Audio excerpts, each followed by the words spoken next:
the prosperity granted to the eternal empire remain forevermore, ensuring our descendants have the means to return to greatness!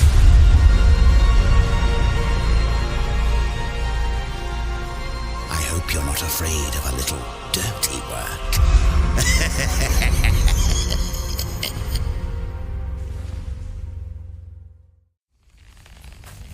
Danger lurks around every corner. What happened to my forest? Prowlers! Freeze! Take this!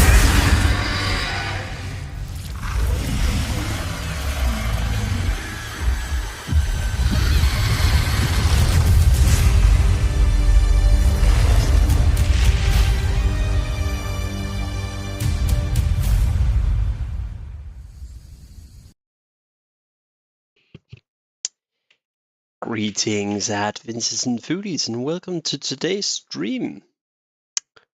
So, are we excited for the upcoming Path of Exile?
trophy.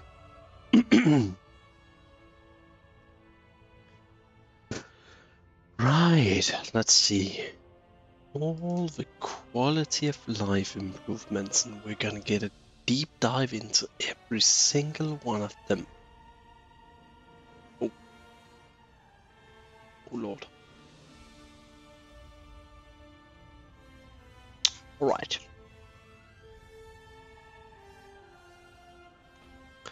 In the meantime, there is 1 hour-ish before the real show begins. Let's hop on Ascension in the meanwhile.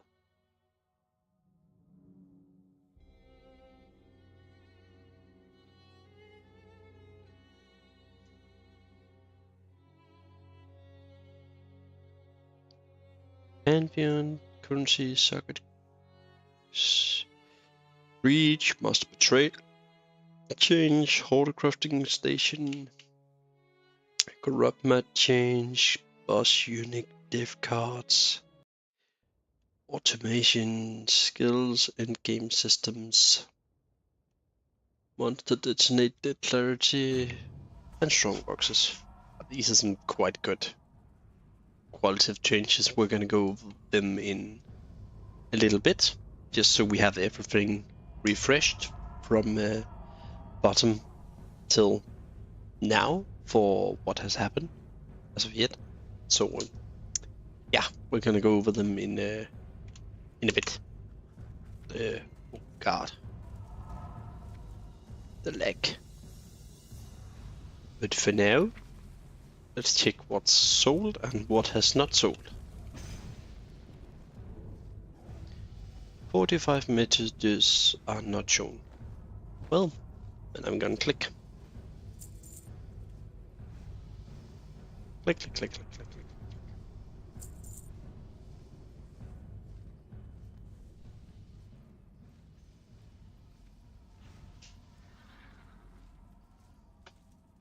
That's a bunch of wood.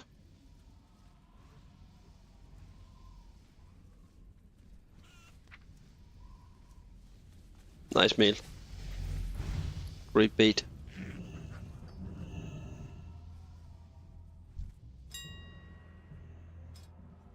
I can't equip that.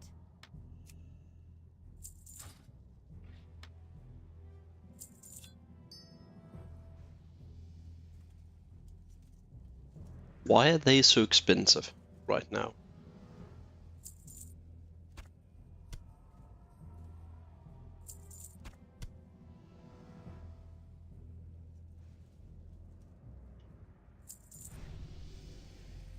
God, no one's gonna buy that.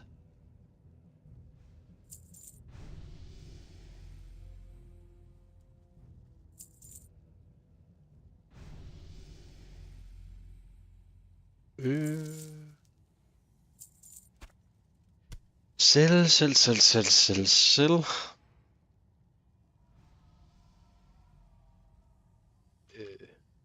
10.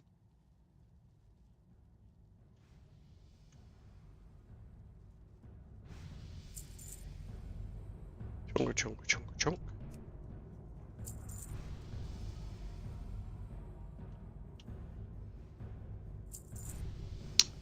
Let's just get everything in. I'm back on the auction house. I don't want to sell that anymore. This because they're not selling.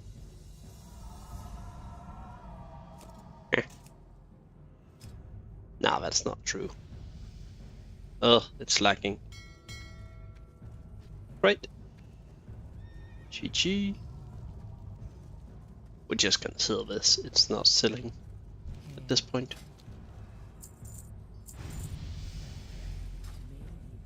Look.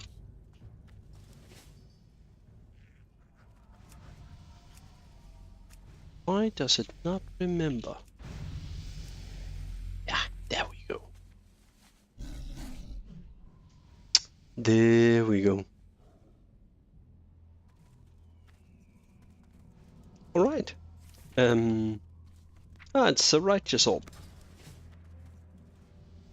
Great.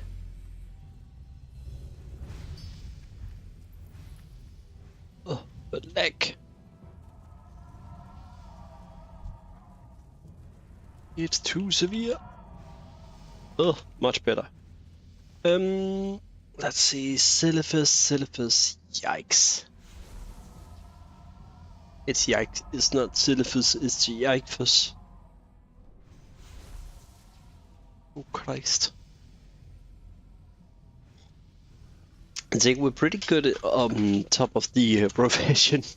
I've done about every profession things, but with PvE I'm lagging behind, and that's even the well, the great marks is, and I'm stuck at only 220k marks at the moment. I kind of want to next week, before Path of Exile launches, I kind of want to get just a plain, straight out, simple guide out for Astral Bomb, Astral Fusion build, I think it's called. Astral Fusion. Oui, monsieur, madame. Yeah, I really want to get a guide out for Astral Fusion next week, and hopefully that can be one of the last guide, and then we're gonna go heavy into streaming a ton of Path of Exile. We're gonna go into a ton of just looking at other, if anything crazy is happening in Exile. I think a lot of things gonna shift this league. And I think from what I can see with the quality of changes, it's, if they don't touch too much in the core gameplay, it's gonna be a great league. But I think they're gonna make a massive shift as they are preparing to move towards Path of Exile 2. But yeah. Yeah, I think they're preparing for a major shift. And I think, like, let's just get the elephant out of the room. Announcements. Let's look at the announcements for now. There's specifically one that I want to talk about that people completely bitch about, or at least many people bitch about it, and it's the automation and call to arms skill gems. But let's get back to this one, because there's some things I want to talk about. And if I know GGG correctly, there are either two options for this. There's not going to be a middle ground. It's either or. So yeah, let's get back to this one in just a bit. And normally 9 out of 10 times GGG is also dropping patch notes. Have I opened several? No. GGG is also opening patch notes right after the interview with CKD that's held at the end of both Path of Exile 1 and 2 stream. And we're gonna sit through it all and listen in. And of course we're gonna go straight into the patch notes, read them, and then by, well, depending how big they are, if it's the biggest patch notes they ever put out, I'm probably gonna skim through a bunch of it and do a deep dive tomorrow or by Sunday or Monday. But for now, yeah, we're probably gonna be sticking around and watch it and read it together. When just I'm gonna say if I find anything that's completely crazy or anything, because sometimes some small hidden gems are in the patch notes that you won't normally see, and that's something I noticed since I've been playing the game for like what, 11, 12, played since leagues began basically, and it came out of closed beta. So yeah, but let's watch the spoilers and see. Hi, I'm Mark Roberts, Game Hi, Director Mark. on Path of Exile. This is the first in a series of videos covering the upcoming changes in 3.24. In an effort to streamline the process of making multiple characters, we're changing how Pantheon powers work. When you upgrade a Pantheon power with a Divine Vessel, you will now get to keep that upgrade on all characters across the league. Each character will still need to defeat the gods to unlock the base Pantheon powers, but the upgrades will only need to be acquired once per league. We'll talk more about what we're doing with this content in our development update livestream on March 21st. Thanks for watching, and see you then. Right. Personally, I'm very happy for this, especially if I'm gonna have more time this time around, this week, than I normally do, and if I'm gonna engage more with it because of you guys. Because I'm the guy who makes a build go to like level 93 with it, and then I'm saying, okay, we invested like a low to mid-tier amount, like all depending if it's a league starter or anything. I'm typically investing like a few divines up till like I think my most expensive build has been like a few hundred divines, something like that, back in a couple of leagues. But yeah, it really depends on the league. But for people who make multiple characters, that's gonna be absolutely a blast to go through. So yeah, moving on to the next one, currency trading. Hi, I'm Mark Roberts, Game Director on Path of Exile. Hi, Mark. Today we've got a handy new shortcut for you when trading with other players. By holding down Control and Shift, you can click a stackable item to move all copies of it in your inventory straight into the trade window. This should make life easier when exchanging vast amounts of currency items. We've got a lot more to reveal at our development update livestream on March 21st. See you then, thanks for trade, and stay safe, Exiles. Thank you too. That's just a great quality of life, nothing there. So yeah. Moving on to the next one. Hi, I'm Mark Roberts, Game Director on Path of Exile. If you're the kind of player that uses a lot of socket-altering currency to craft your items, this one's for you. When applying some currency items like Orbs of Fusing or Jeweler's Orbs, you will now be able to constantly use those orbs without having to repeatedly click your mouse, or the equivalent on controller. As long as you hold down Control and left click, you will use orbs until you run out or until the goal is achieved. Meaning that Jeweler's Orbs can be held down on an item until it achieves maximum sockets, or Orbs of Fusing can be held down until it achieves maximum links. We'll talk more about what we're doing with this content in our development update livestream on March 21st. Thanks for watching, and see you then. Shadow Arrow. Sorry, I did not have the chat open, so I didn't see it coming. Shadow Arrow, I don't think you can find it. As of my knowledge, let's just see here. Oh. As of my knowledge, you can, but let's just check it out. Shadow Arrow. No, you can't find it, Chris. Unfortunately, you have to find it in the card packs, it seems. You have this Google Docs here, and in this one, you can Control F and say Shadow Arrow. And both Shadow Arrow, Arsenal, and Artillery are to be determined. They have not been found in the open world. I have read something about if you do the quest line, I believe one of or something. Maybe it's Blood Arrow, Shadow Arrow, one of them that's get unlocked by doing the quest chain itself. But next to that, you're not getting anything except if you get it in packs. I think I missed until like a week or two ago before I make the Dark Ranger build guide, I missed Shadow Arsenal for like weeks on end. So yeah, I'm very sorry to break it, but can't be found.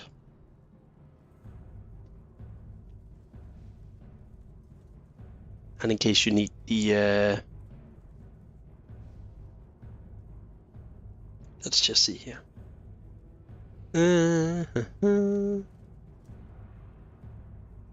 You can have the Google Docs here.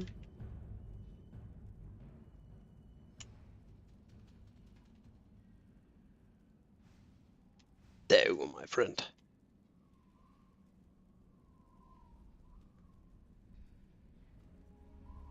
Hi, I'm Mark Roberts, Game Director on Path of Hi, Exile. Mark. We have a short and sweet update for you today. This is nice. The breach This hand is so chest good. spawn during breach encounters have always Now, been very annoying to click A on. little thing here I want to mention, especially if we're going. Let me just see if I can get it to disappear. I cannot. Okay, look down here in the bottom Hi, at I'm the Mark abilities. Roberts, Game Director on Path of Exile. We have a short and sweet As you update can for see, you he today. has a W. The I breach can't hand remember chest which spawn one during that is, breach but what encounters he have has always a been very Q. annoying to click on. And Q feedback. is In a 324, we'll split be arrow changing them for to the no bar. longer require clicking to open. Just So run near that's them gonna and be they'll very open exciting to automatically. see how that works. Also, you can just walk over We've those got a breach lot more hedges, to reveal. but like, if we're going to be We have a playing short and Bleed sweet Bow, update for you today. if we're playing Bleed Bow, as you can see in the bottom, it keeps charging.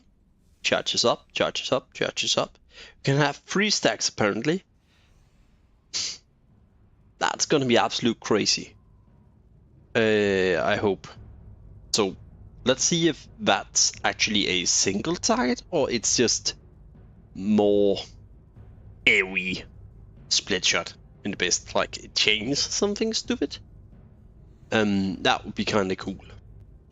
But let's see it. Hi, I'm Mark Roberts, Game Director on Path of Exile. In 324, the Masters, Alva of Incursion, Nico of Delve, Einhar of Bestiary, and Jun of Betrayal will no longer be mutually exclusive and can appear in the same map. Speaking of Betrayal, we're making the following changes. The Ashling reward of remove a random modifier, replacing it with the Veiled modifier instead, has been moved to the function of the Veiled Chaos Orb, and has been removed from safe houses.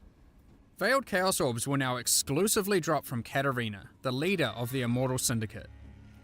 This makes the orb more powerful, but also allows for full trading of this craft between players and a more clear path to target farming this orb by maximizing your Katarina kills. The capability to add higher than 20% quality to weapons, armors, and flasks has been removed from Betrayal, and these reward outcomes have been replaced. Your flasks can now be corrupted by Val Orbs, which will add a random quality value, from -10 to +10. Good luck! The craft that upgrades an amulet to a talisman has instead been moved to Bestiary League. Since the captured monsters in Bestiary can be traded, you can now trade for the amulet craft at your leisure. We'll talk more about what we're doing with this content in our development update livestream on March 21st. Thanks for watching and see you then.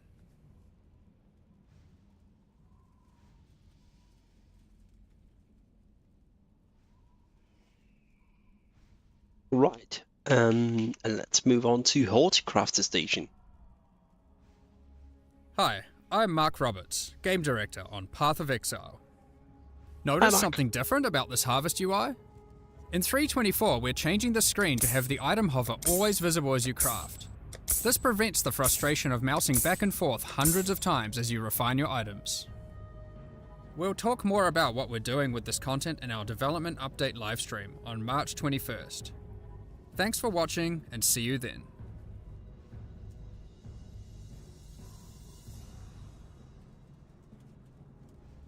Hi, I'm Mark Roberts, Game Director on Path of Exile. Let's talk about corrupting maps. When you use a Val Orb on a map, the map no longer has a chance to become unidentified. Instead, we've created a set of implicits that affect the area in strange and potentially profitable ways. Some are simple, like increasing item quantity or monster pack size. Others might increase the effect of your Atlas tree on the area. You could even roll a mod that removes soul gain prevention from the player, allowing you to absolutely spam Val skills in the map. Yeah, that's gonna be fun. That's gonna be hella fun when that happens. Especially if you're they're still lucky. gonna have the complete every map corrupted, and you get one of those in a high tier map that's already hard to beat. Then that's gonna be some of the most fun thing you can do. Like, imagine just running permanent Giga Righteous Fire, or like they showed Veil Spark, or just imagine if you play Lightning, Arc Ignite or something stupid, and you can just spam like Arc all the way. So You could even roll a mod that makes all map device crafts free for that map. You'll have to discover the rest for yourself. We've got a lot more to reveal about 3.24 at our development update livestream on March 21st. Thanks for watching, and see you then. Okay, we got one more, and then we're gonna come to the automation and call to arms skill gems. So, Hi, I'm Mark Roberts, Game Director on Path of Exile. In 3.24, we have a little change to divination cards. Stacked decks and Diviner's Strongboxes can no longer drop cards for boss-specific uniques.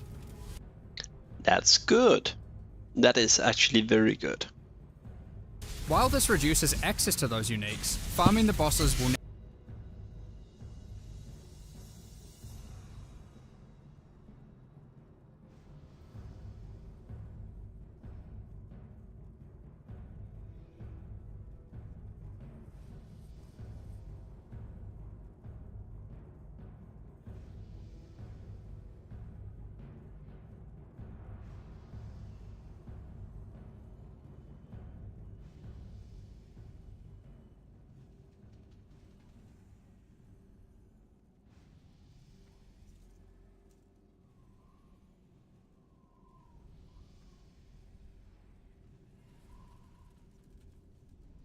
now feel more meaningful.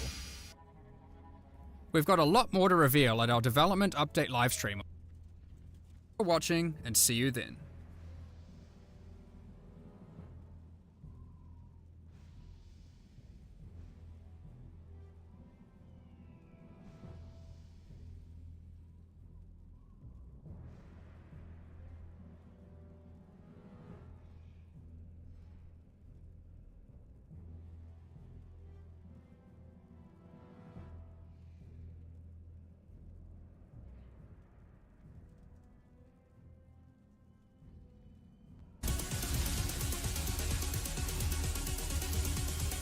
Jeepers since 24 months.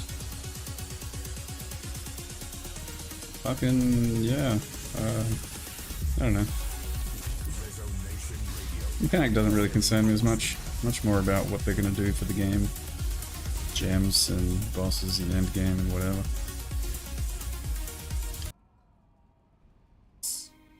Like we were talking, I've been to Hawaii. Hawaii was nice.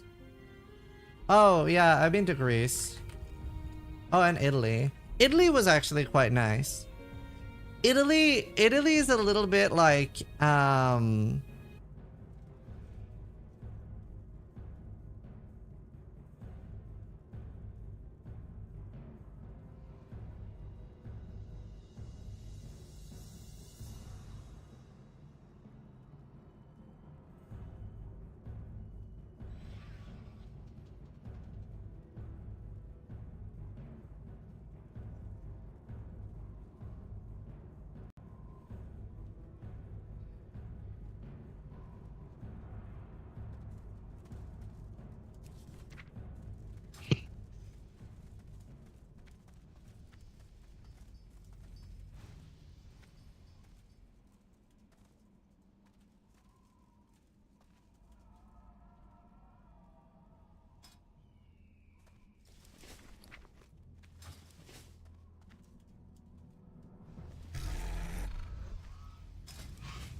Oh.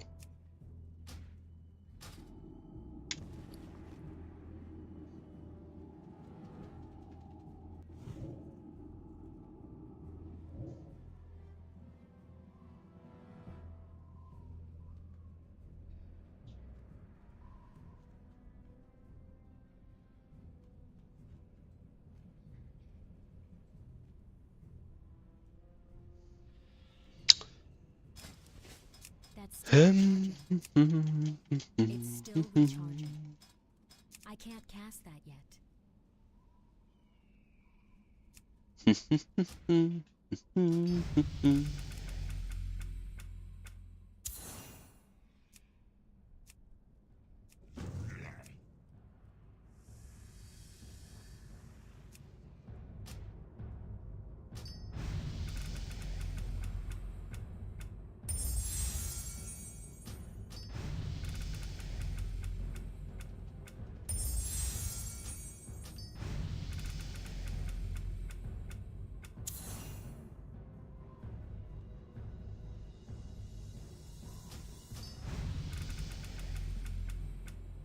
Let us see what we roll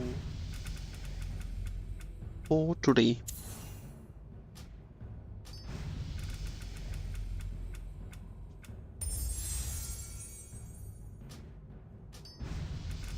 Hardly think I roll better abilities. Hmm.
Come on.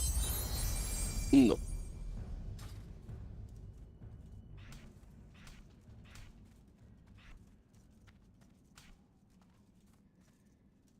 Oh well. We didn't roll anything. Um.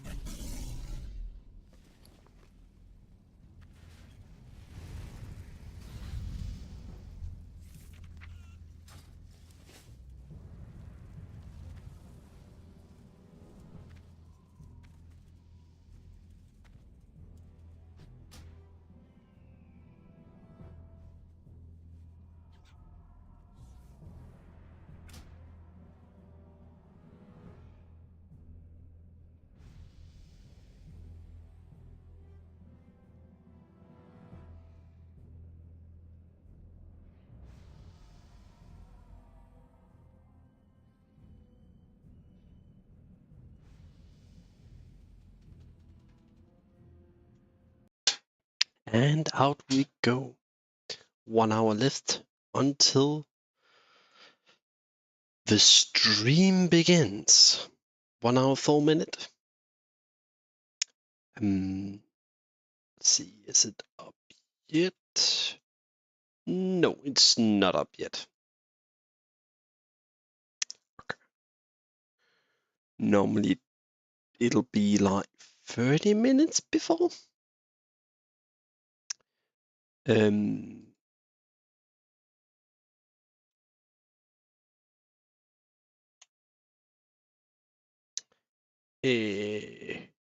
you make like your own prediction? Okay, let's make a checkerboard.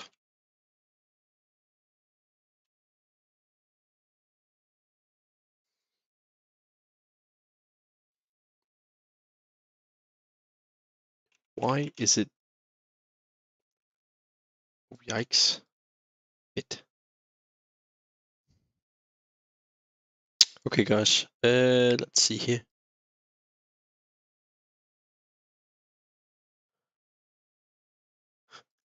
let's see what we can guess correctly.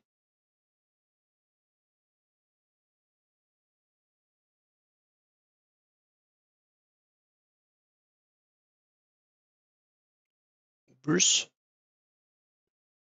Oh God. Uber.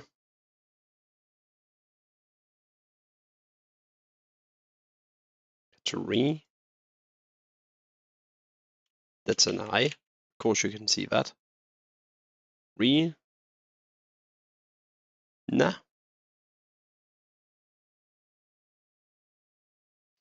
And then we got Uber. What's she called? The Sanctum Boss. Forbidden Sanctum.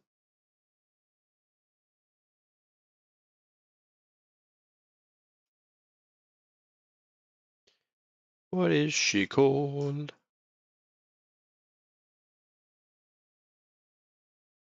This one. Licia.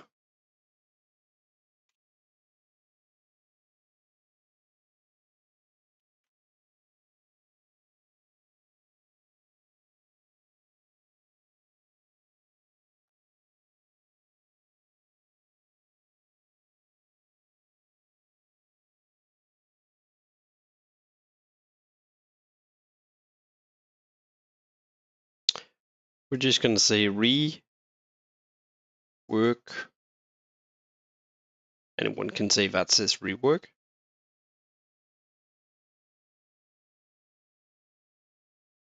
Breach.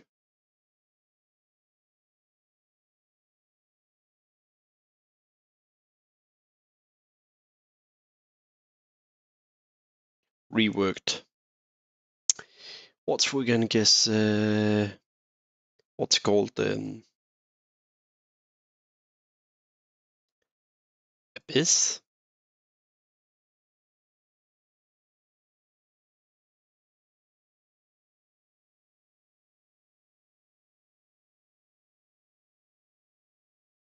Oh God.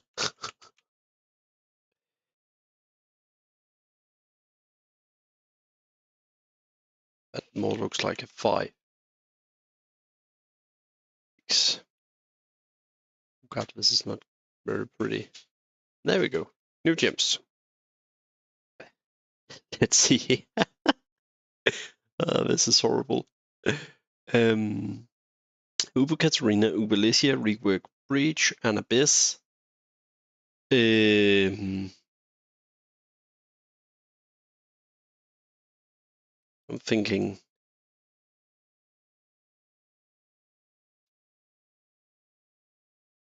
Gladi. God.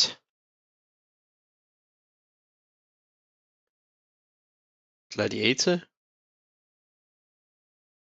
Rework. And then I'm thinking,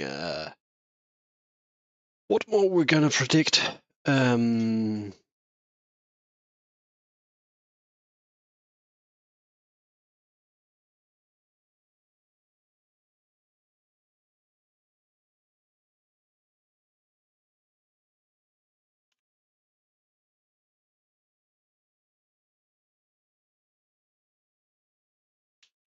Nah, I'm not certain about this. That's a bit far stretch to say that they're probably gonna rework bone armor, but I think they're gonna rework bone armor, especially with the new automation skill, and you can't left click that because so many people are left clicking bone armor from the necromancer. But yeah,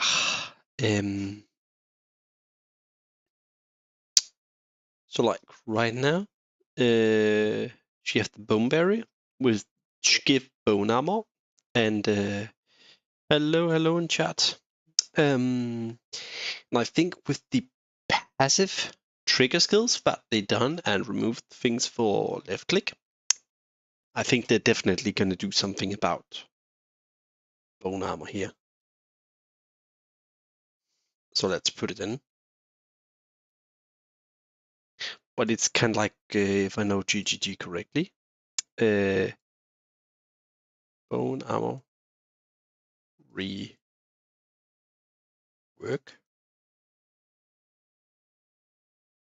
Oh, God. Yikes. There we go. If I know GGG correctly, they're either gonna completely miss this as a thing, and they haven't thought about it, and they're gonna completely ignore it until like mid-league, until enough people complained about it, or they already thought of it and they are gonna make it a passive ability, and that's what I think.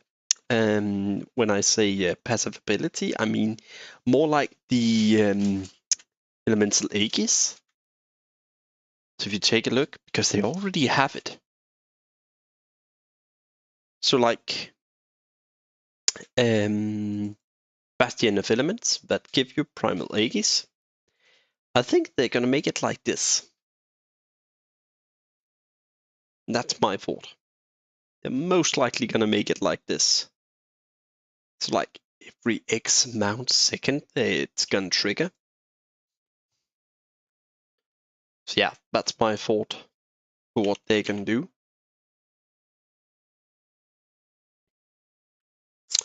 This is kind of no-brainer, but new gems, of course.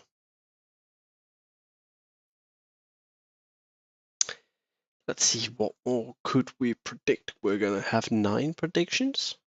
Let's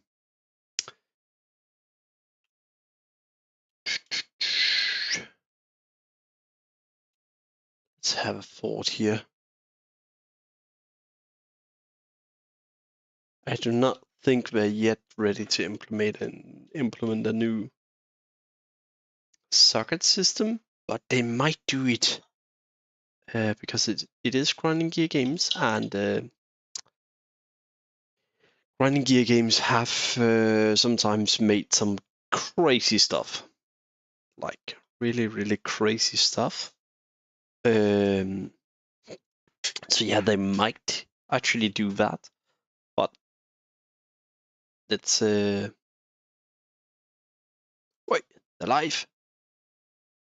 Log in, boys.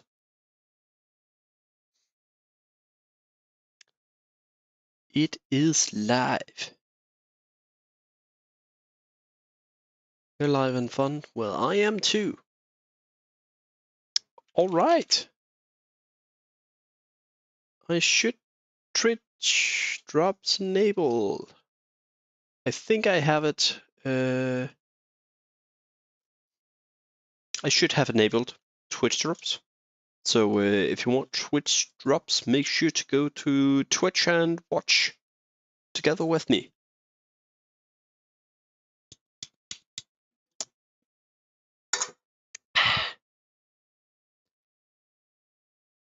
Okay. Let's just have a look at the teasers again. We can't. Oh, great. We can do like this. We can do it like this. Actually,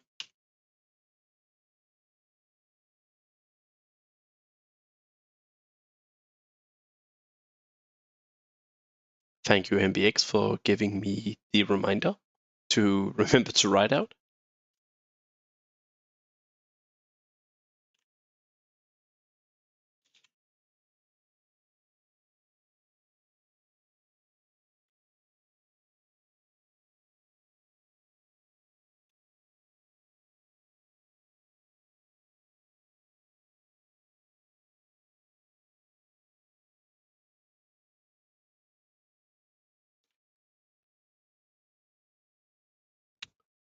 Right.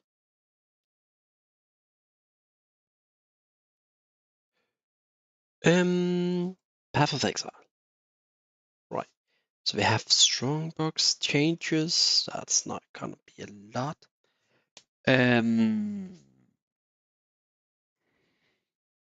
don't want, because it's guaranteed that we're gonna have Atlas passive tree changes, but so I'm not gonna write those. And it's confirmed already we're gonna have new Val skills and most definitely new transfigured gems. So I'm not gonna write any of that. And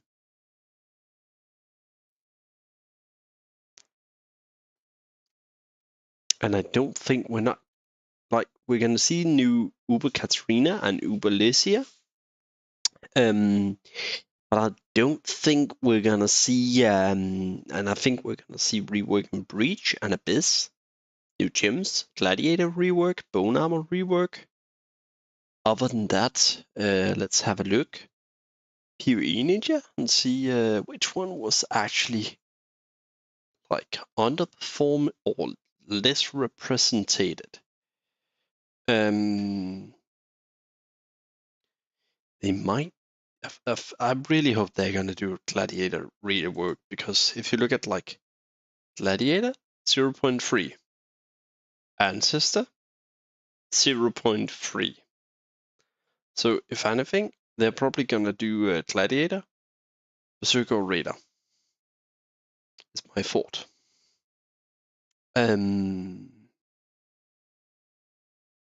Yeah, I really hope they're gonna do. Look who it is, not Asman. Really hope they're gonna do Gladiator rework. So yeah. Other than that, what could they change? There's so many things they could change. Reworking Abyss, Breach. What could be a new thing? Because this is just like fixing stuff. What could be the new big thing? That's kind of like what I'm thinking.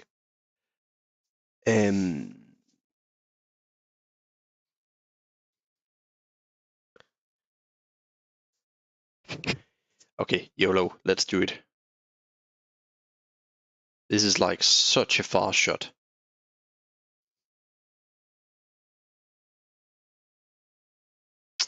Let's oh, no. Oh god.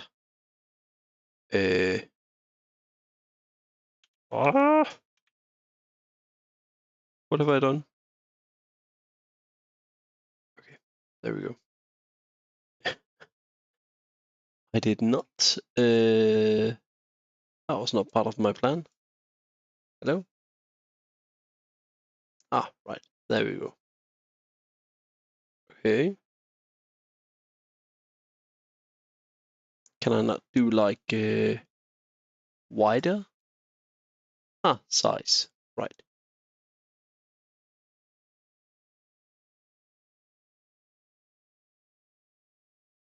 This is pro editing right here.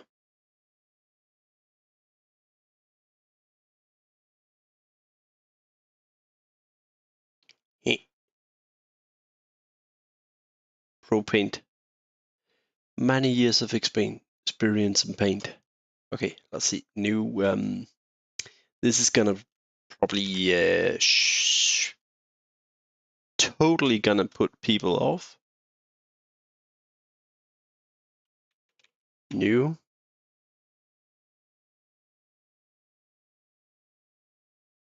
gym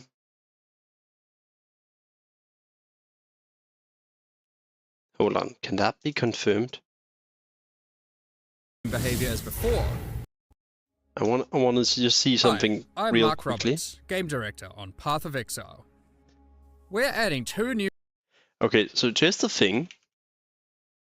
They are very, very concise about not showing the gem slots in this. Think about that. They're new not skill showing gems the in gem slots. 324. Click as a result. Um, Link instant skills as a result. Will now autocast the skills while you are stationary. and what is this Players down who here? development up. Thanks for watching and see you then. Let's just see quickly if we can. Only allows you to retain with director Okay. on Path of Exile. Got a lot more to reveal at our development update livestream on March 21st. I know Thanks for there's watching, the and see you then. crafting station. Let's find that one to see, because then it should kind of be confirmed.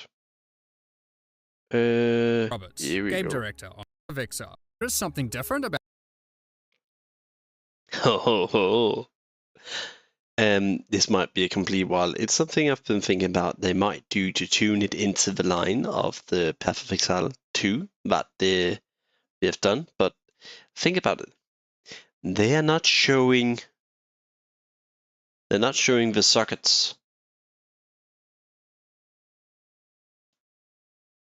They're not showing sockets on the gear. Like, even if it says, listen to what he's saying. Just Hi, listen. I'm Mark Roberts, game director on Path of Exile. Notice something different about this Harvest UI? In 3.24, we're changing the screen to have the item hover always visible as you craft. The item hover always visible as you craft. This prevents the frustration of mousing back and forth hundreds of times as you refine your items.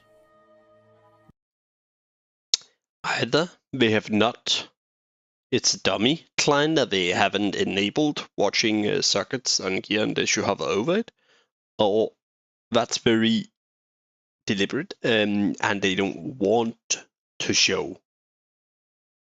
There are kind of And like the two same options, and if you look at it, Moved they don't have any, not in Random any quality- and these links that I can see. update live. They don't have they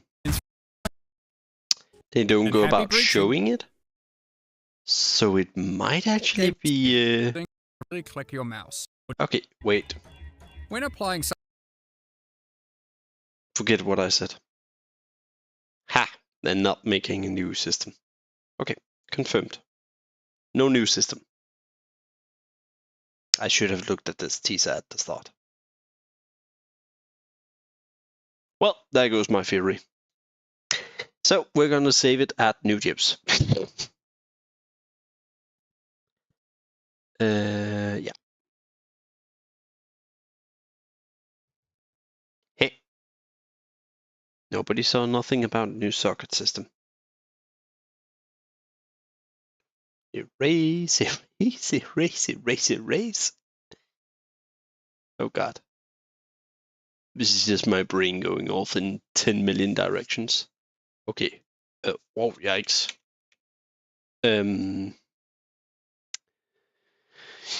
Let's see here. What else could they do to change it up? I think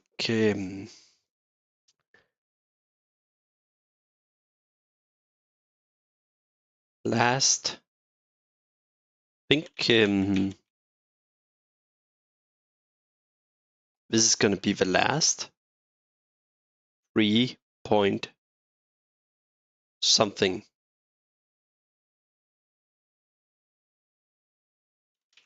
That's a terrible G. Leak. How do you spell leak? Like that. Leaguue. Very sorry for this boomer being word blind.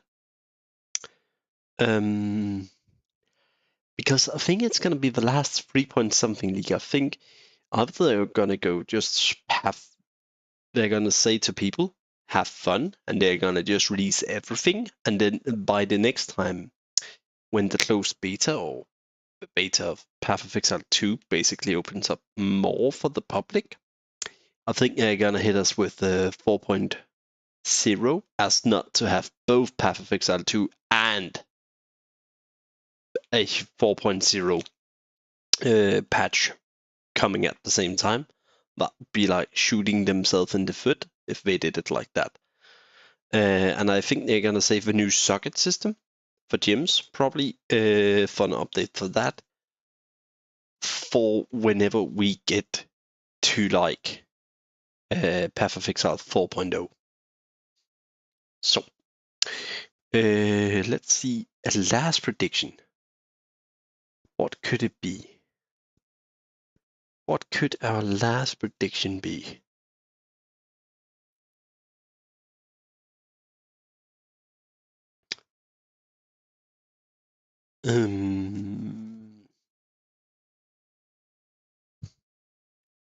Like something that's not confirmed from any side.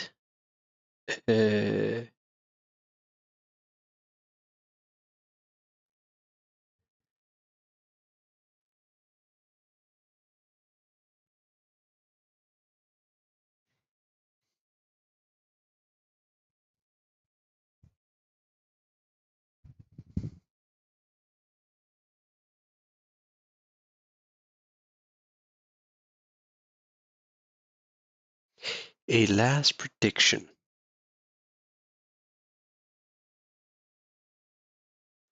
I don't want to say tornado shot nerve, because that's most likely gonna have be it.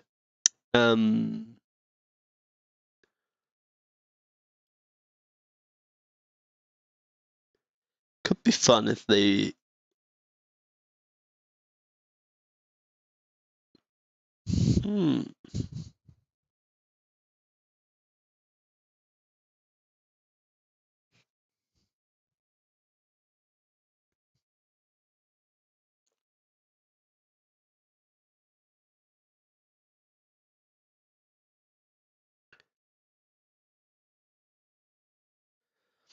chances of it not going to change,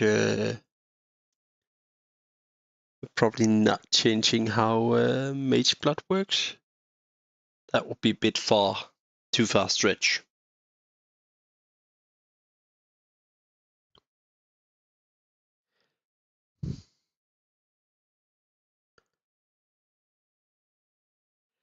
That would probably be a bit too far of a stretch to say they're gonna change the Mage Blood.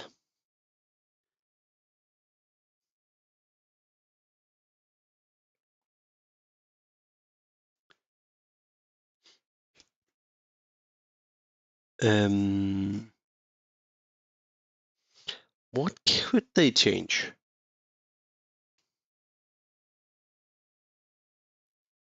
So we got Uber Katarina, Uber Lycia, rework of Breach and Abyss.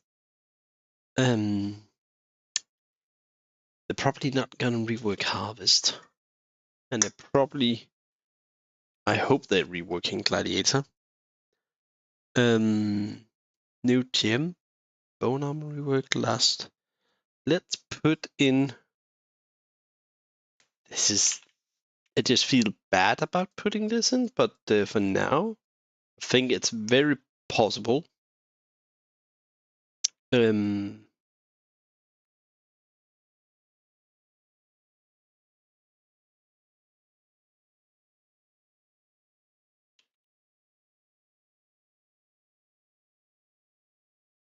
That they're gonna redo Berserker, most likely.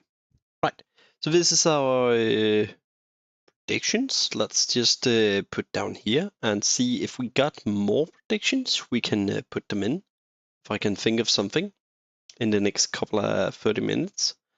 And if not, these are going to be my predictions for the Path of Exile 3.24 League.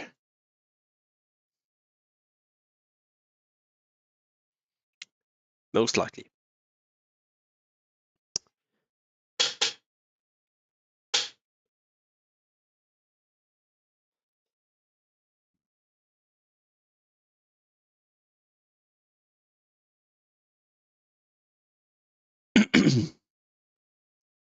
And then let's see how much I get correct of this. I don't want to guess on anything. That's almost like that's guaranteed.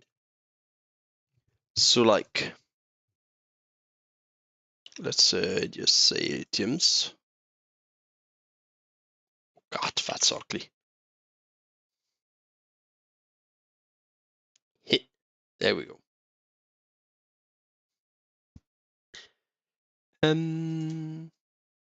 Right.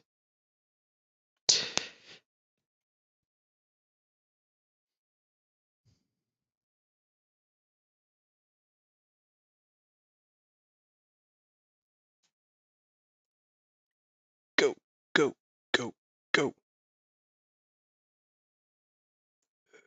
Live? Hello? Am I live or... Ah, right. I totally know what's going on. Is this go theater mode?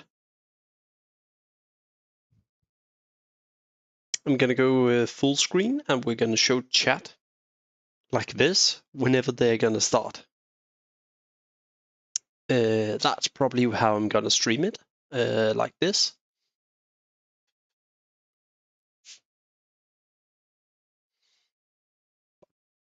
Yeah.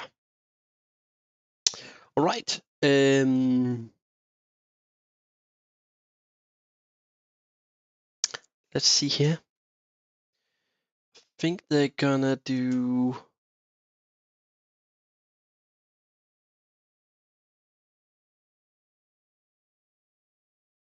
Yeah, two people watching my stream, and then there's like, what, 30, 40, 50k watching otherwise. Yeah, for now, 2 people. I really hope that more joins. By the way, as a Gold app, make sure if you want your Twitch drops, there's a neat set or neat back that you can get. Let's just have a look. You can get this back attachment.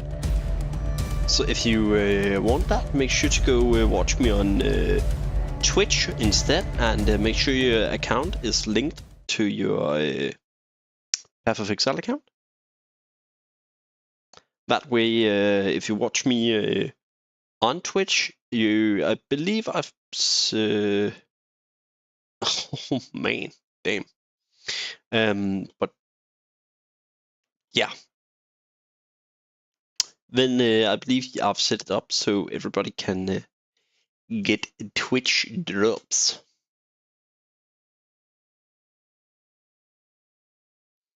I believe if I do like this, I should be able to see it.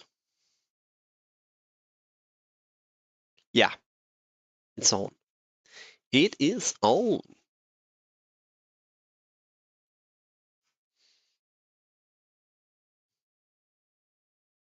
Thursday. Activated. Okay, what I need to do is make sure the button above is on. I have to play Path of... Do I have to start Path of Exile? Play Path of Exile. Start stream. Make sure your stream category in my stream administrator is on. Okay, well, then we're gonna start Path of Exile.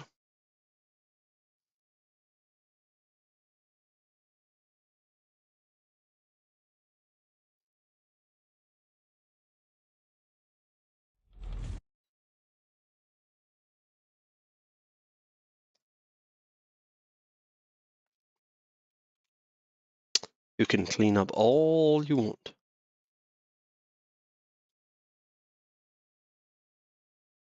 Okay, let's just make sure. I can hear Path of Exile in the background. What's the live stream now? Oh yikes, I clicked too many times. Panic! Oh god, oh god, oh god. There we go. Yeah, let's have a bit of ambient noise, and I'm gonna shut it off. What is this? Post program for Windows services. Uh-huh. I'm gonna turn off the volume whenever we are getting closer. So like, let's say in approximately 20 minutes, I'm gonna kill the Path of Exile noise.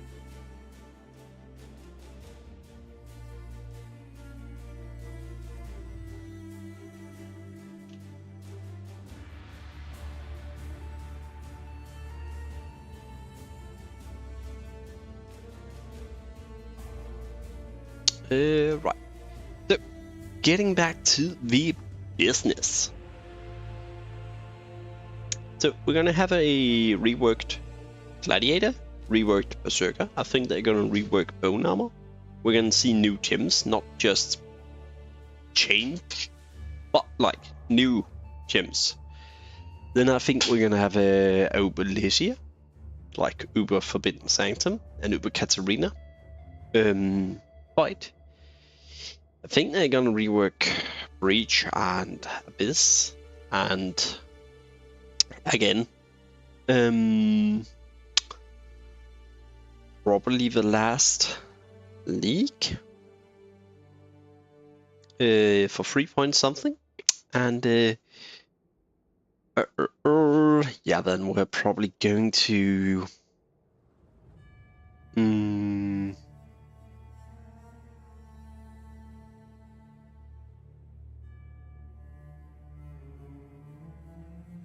Bone Armor rework 2 is my fault. Let's see if we can make a 10th.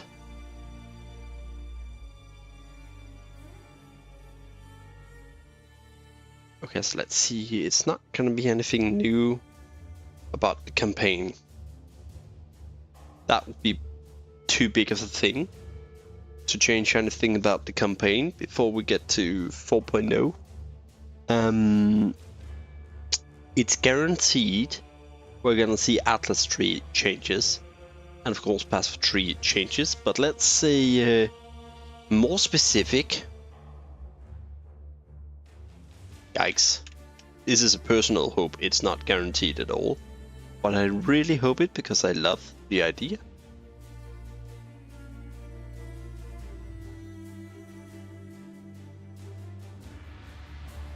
And the hope is we're gonna see more bleed modifiers on the tree. Like, it's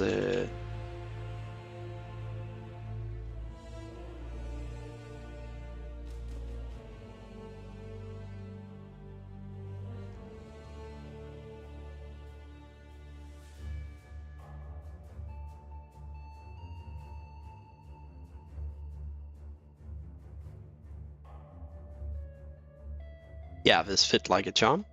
Perfect. Everybody can read that. Uber Katarina, Uber Lesia rework Bridge Abyss, Berserker, Gladiator rework, new gems, last league 3 point something. Bone Armor rework, like so it triggers more like Primal Aegis from the Elementalist. And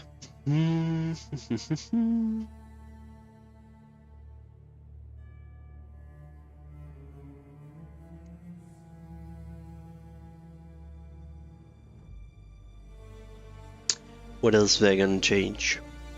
Because they already nerfed Mage Blood.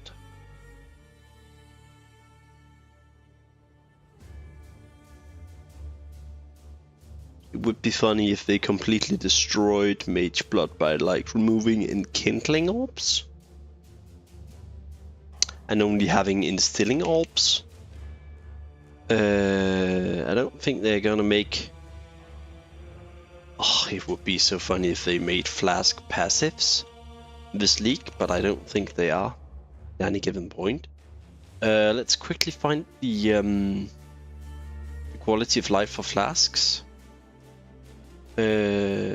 Messages, Exiles, Twitter or X is one hot hell of a mess by this time. The algorithm and Twitch is absolute horrible, is what I want to say. Let's just see. Flask. No, Flask. Hello? Hello? Mr. Flask, where are you? Necropolis Affliction. Breach. Left click.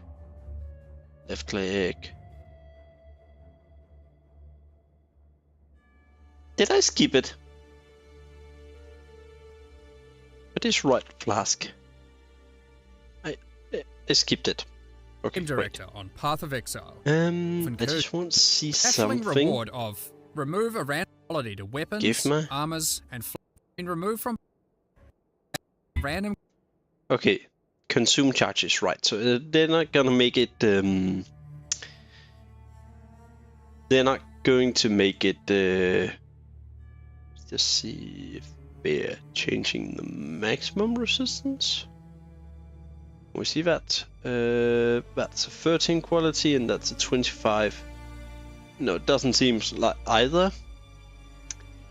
No, it doesn't seem to change the amount of max resist by quality, only the duration. As per usual. Okay. Anything out of the ordinary in this picture besides this? Nah. He got instilling orbs on these flask.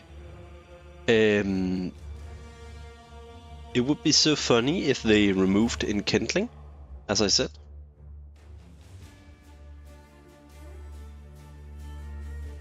Like they already killed part of Headhunter's builds, but enkindling like this. Almost the only people that would use this are people who uses Headhunter. Almost the only people who use it are people who have a Headhunter. And I think it would be funny to see if they just removed this. So let's make a prediction and say they are.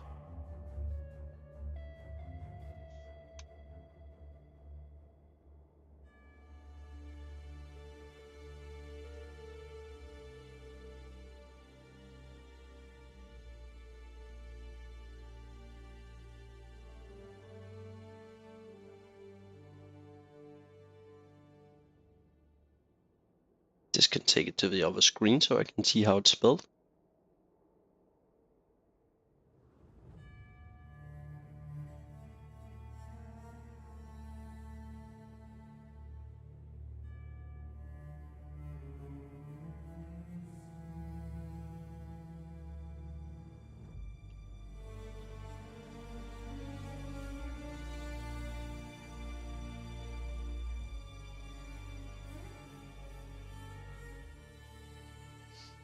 Right.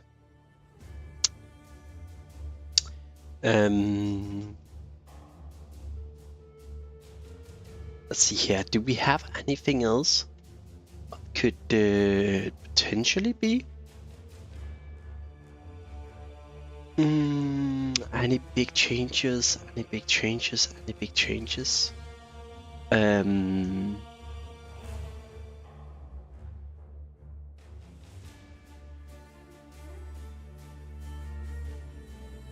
Oh, I know one.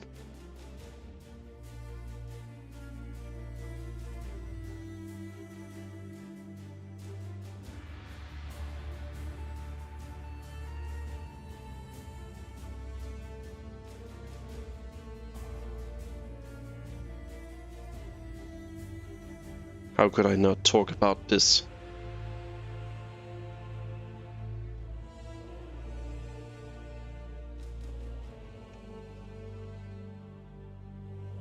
Right. Probably the worst experience about Path of Exile if you don't play solo self out. Trading. Okay. Let's make a quick video about this, which I can post on YouTube, and yeah, let's just have a go at it. Just a second, I'm just gonna blow my nose.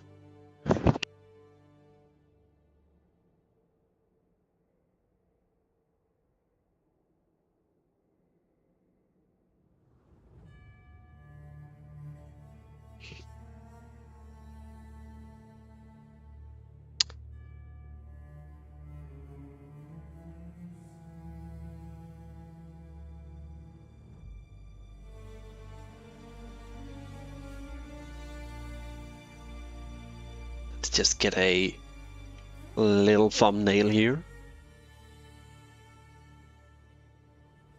Ta-da! Right, I have thumbnail. Let's just move Path of Exile to another screen and have our long cat visible. Everybody loves a long cat.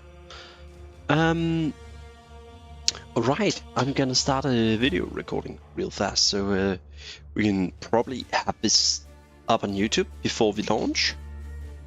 So yeah, this is gonna be a no filtered, nothing script, so let's get to it.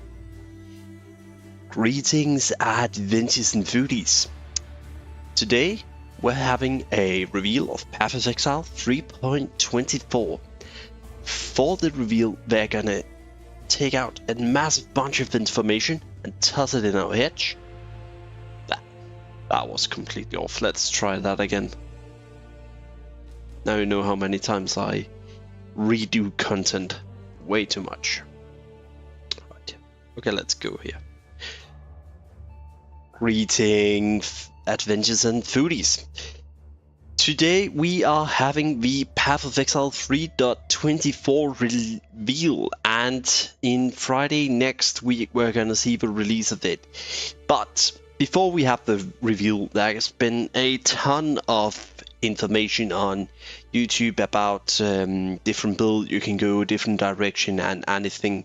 But before we jump our horses and we don't have the patch notes yet, I'm gonna hit you with my prediction for what I think is going to happen at the reveal show here, and what I think they're gonna change in the game, or I hope that I can get it correctly. And by the end of this, I'm gonna post the plate, my bingo plate, on YouTube in the posting. So yeah, make sure to go check it out to see how much I got correct.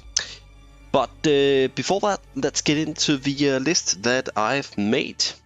So the list that I've made so far is going to be these 12 changes that I think, or change 12 predictions more. I'm not going to predict what the league exactly is going to be about, but I think this is what we're going to see as changes. We're going to have a Uber Katarina.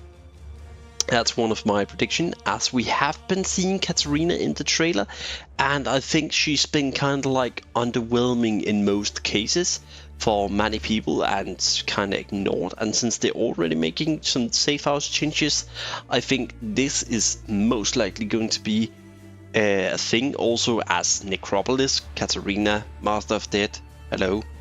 Yeah, let's get straight to it. Next to that, we got Ubalicia also, as we also saw in the trailer. I think that's a pretty safe bet.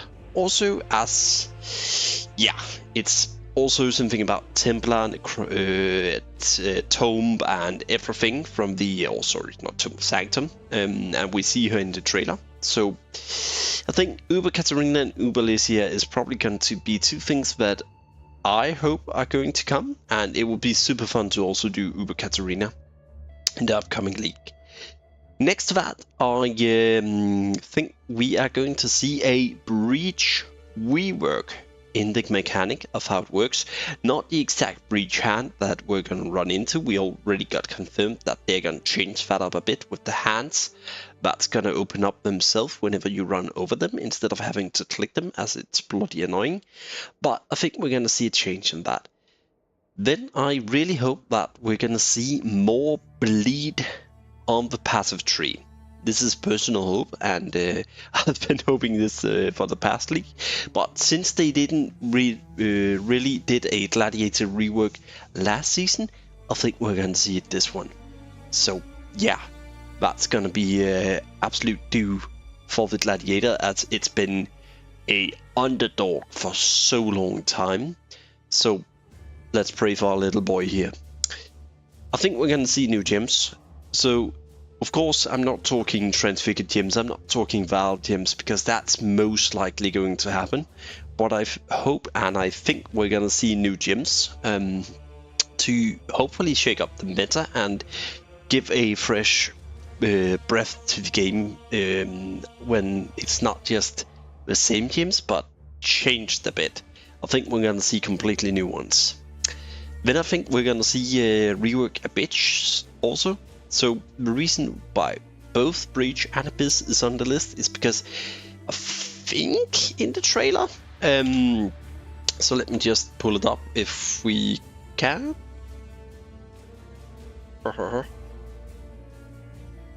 Expansion announcement. Right, we're on it. But yeah, I think, let's just see here. No, that's the affliction. Anyways, I think the three guys kneeling are the Breach and the Abyss bosses that we're seeing. So yeah, I really think we're going to see a rework of those.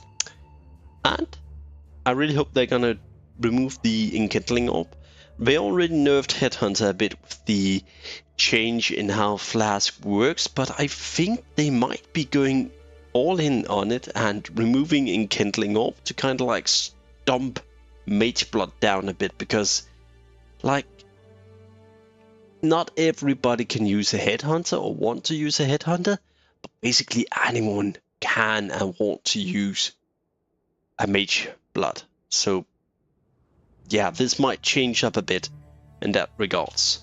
So bone armor, I think we're gonna see rework of it, so it's gonna be more like primal Aegis that the Elementalists have. And the sole reason for this is because they're gonna rework, or not rework, they're gonna make the automation skills. I have not thought, I think we're gonna see more than just the automation skills from the new gems, but I think they're gonna rework the bone armor also, so it's gonna be more like a passive effect that triggers X amount of time, instead of you actually having to click it by now, as many people are concerned about. So I really hope they made this change also for the quality of life for summoners who's already socket starved like hell. So yeah, let's hope for it. Then I think we're gonna see the last 3.something league. I really think this is gonna be the last league at closed beta or whatever it is, but Path of Exile 2 is coming by summer, as of my understanding. And I really think this is going to be the last 3.something league, and we're going to see a blast of a league coming here now. So yeah, strap in for a big one, I think. Then I really hope, together with the Gladiator, that they're going to rework the Berserker, because it's been kind of stale and kind of the same for a long time. Normally you go Chieftain or you go Juggernaut, and then you pick up Aspect of Carnage or anything like that Rage from the Berserker via the duels, and so few people are going Berserker builds, and the only people who go Berserker builds are complete Zoom builds that's probably going original Sin and have ton of money flowing in. So it's kind of like a very, very, very niche ascendancy that I really hope we can see more of this league. And lastly, probably the biggest prediction and hope for this league, especially with anyone who's been following it around in the drama that's been revolving around the Discord server called the Forbidden Trove. I really think we are going to see some changes, or I really hope that GGG is gonna address it in some way. I do believe they made some changes to it, as of my understanding from all the interviews that's been held with the devs leading up to the reveal here. But this is by far my biggest predictions and biggest hope, I should say, for the upcoming change for 3.24. So these are my 12 predictions. I'm gonna be crossing out every single one if I hit a correct, and by the end of the stream today, and probably by tomorrow morning, I am going to post this picture on my YouTube in posts. So if you go and find my YouTube channel, whenever this is done.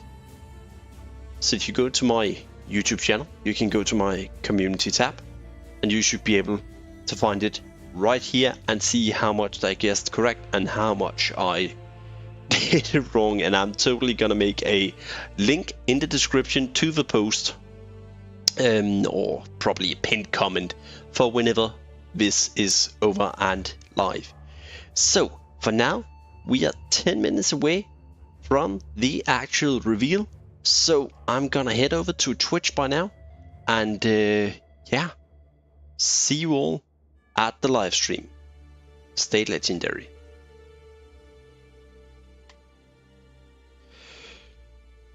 Ooh, that's a long speech. Right, now you know how I sound whenever I record, contrary to when I do not record. A lot more enthusiastic. That's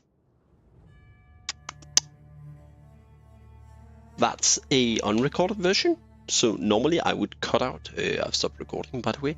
Normally I will cut out all the and breaks that I have in between my words when I have to think. Like, I'm a man, I can't multitask, let's be clear. I really can't multitask at all. So let's just get the quick video edit going. Come on. Come on. And for anyone interested, I use DaVinci Resolve for my come on. Oh my, a teaser for the upcoming video. Would have seen that coming. Right. Here we go. Over, in, out.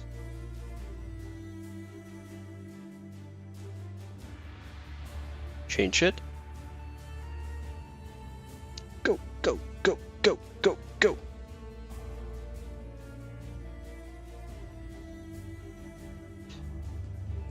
Greetings, adventures and foodies. Today we are just need to make sure I didn't repeat myself there. I don't think I did.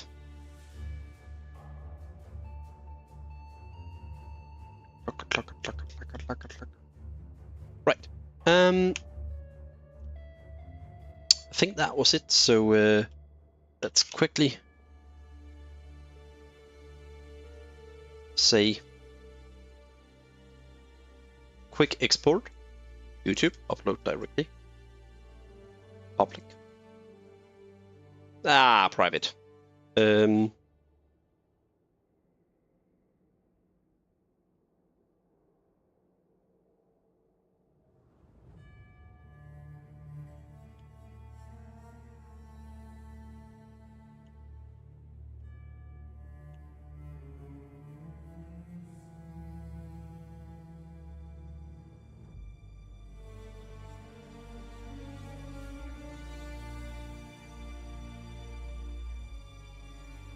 Let's go watch what the other guys are writing.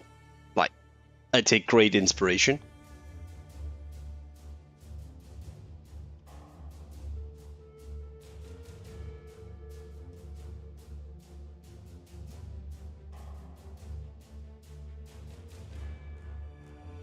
Yeah, of course we're gonna POE predictions.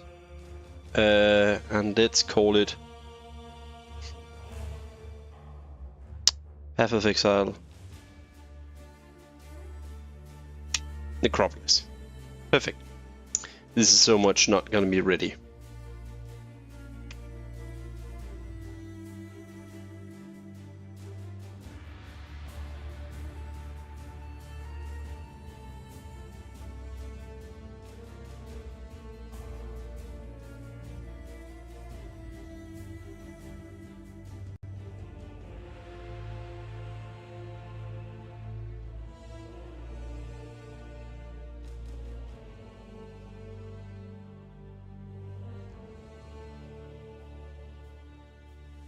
Public.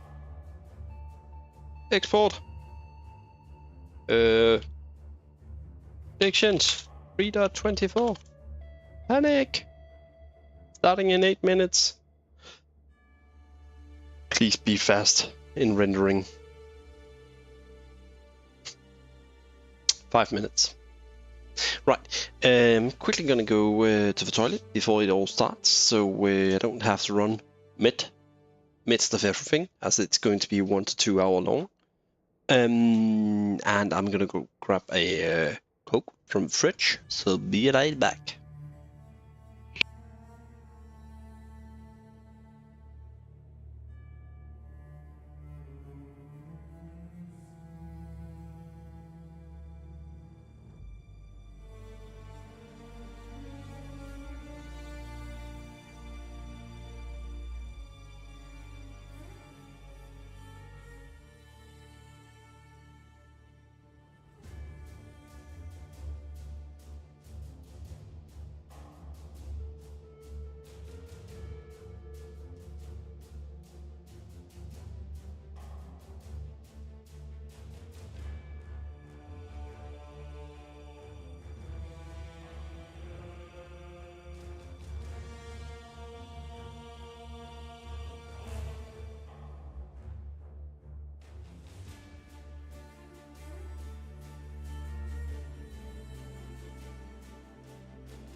All right, greetings everybody. I'm back. So yeah, do you think I'm gonna guess completely off with some of the predictions that I've stated as of yet? Anyone who thinks I'm like crazy man and completely off whenever I'm stating some of these predictions? It's completely okay to say yes.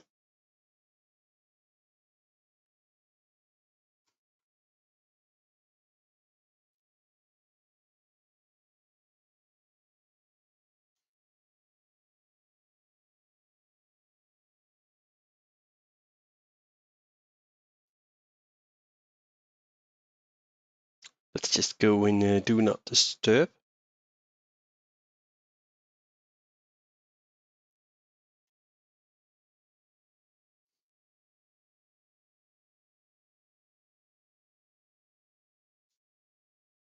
I do believe my chat has died. That's great. Okay, let's see here.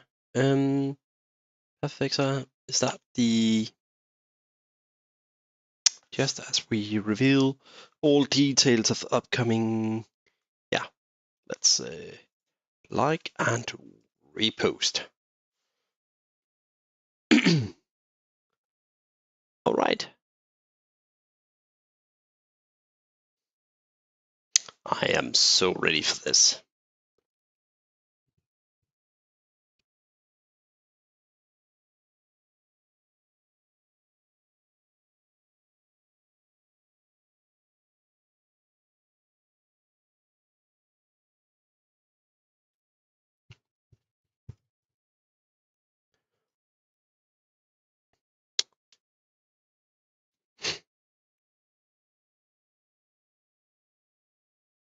Big Ducks. I was about. Is he not on Twitch normally? He is. Oh, he's also doing both. Right. Let us go about and see.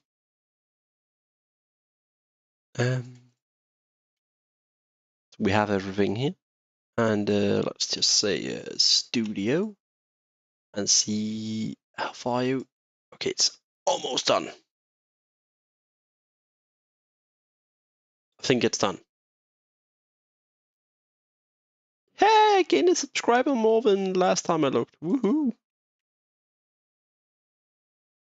Right. While it uploads, I can still choose a thumbnail. And let's see. Gaming video.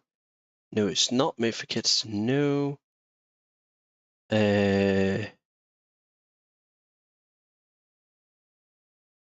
No. This is new.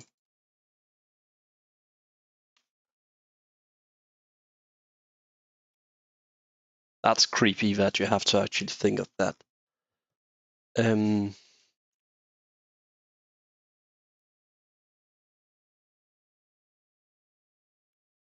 We can always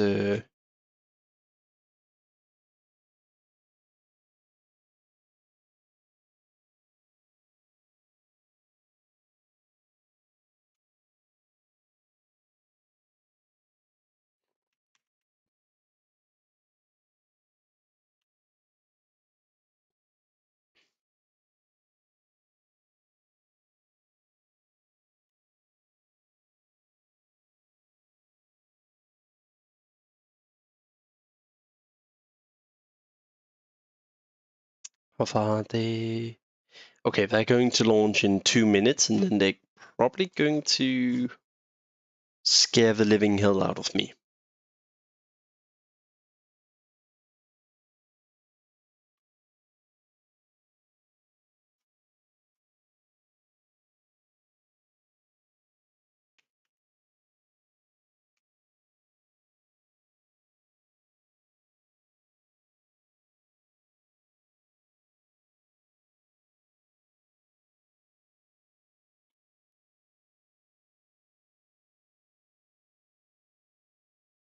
Okay, I saved, and it's processing, and just put it to public. So yeah, hopefully this is going to be okay. So without further ado, let's close this down and just pray that it'll work, and we'll see how we fare at the bingo game. So stay sane. I said stay legendary. I should have said stay sane. I think that's going to be a new thing for Path of Exile. So whenever I'm in, normally I thought of stay legendary for World of Warcraft and like Ascension. As it makes sense to say stay sane. Sorry, stay legendary as legendary. You guys know it's the best thing.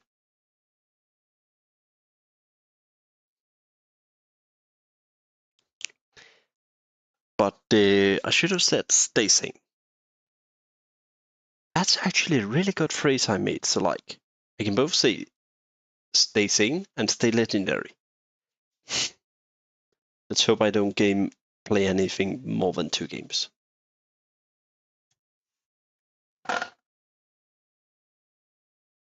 Kitty! Kitty of good luck! Come here.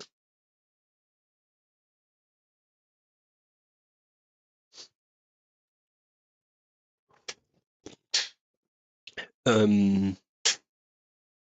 Hello? Hello? Path of Exile? You're supposed to start for a minute ago? You're not supposed to be delayed. Please.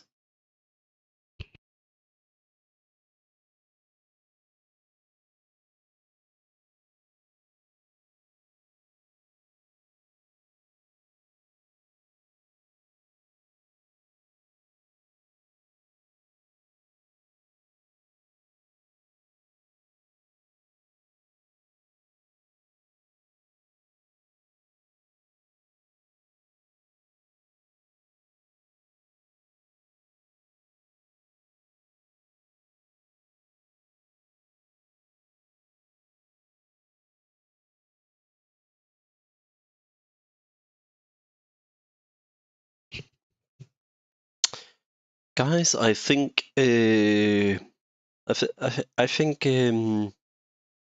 yeah, grinding gear games, they died. GG. No, goodbye. No more Path of Exile. We are going to be playing Ascension for the rest of our lives. That's not a terrible thing. It could be worse.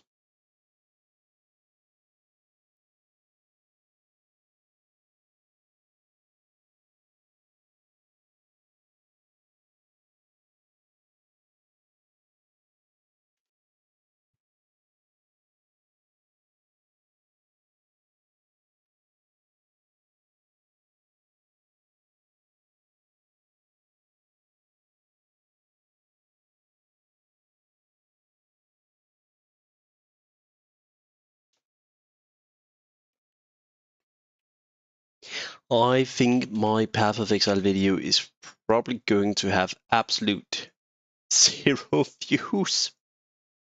Oh, that's probably gonna be so terrible. But we'll see how it fares.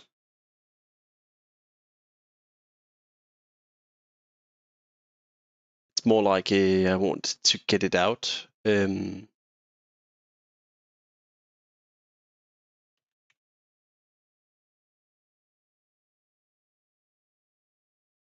Let's just see if try and update it. See, has it? When we started to work on the Ranger, we knew we had to make a class with high agility. The dream of fast bow gameplay is Legolas, so that's what we wanted to deliver. The starting point is moving while shooting a bow. Any kind of basic arrow skill can be fired while moving, with a movement penalty. This immediately gives you a lot more freedom on the battlefield. Here, I'm starting each battle with a poison burst arrow to poison groups of enemies, then using a lightning arrow to arc lightning around larger packs. Let's go. For even more mobility, we also have a variety of skills that involve vaulting around the battlefield too. This is Frost Escape. Using it jumps backwards and shoots a freezing arrow at the ground. Really useful if monsters close on you and you need to get away. Once you've landed, if monsters were frozen, it'd be nice to have some way to take advantage of that extra time. This is where Snipe comes in. Snipe is a skill shot that you need to charge up and release at exactly the right time. If you land the right timing, Snipe is guaranteed to produce a critical strike, and does a small AoE as well, so it's a great finisher. You can also move while shooting arrow rain skills too.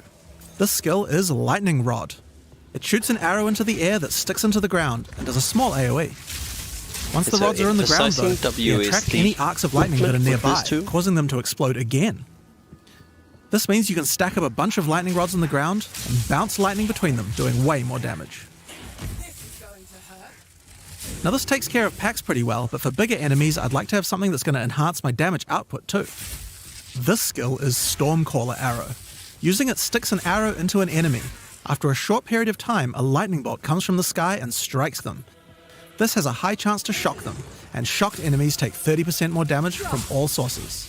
If something big walks along, it's a good idea to throw one of these at them first to enhance your damage, before following up with the other combo.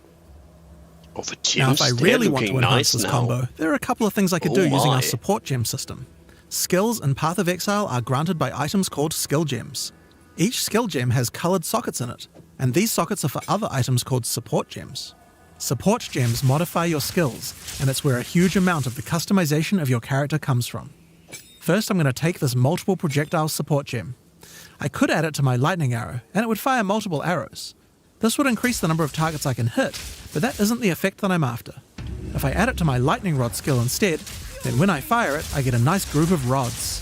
This means that I don't have to spend as much time setting up before I can use it with my lightning arrow combo.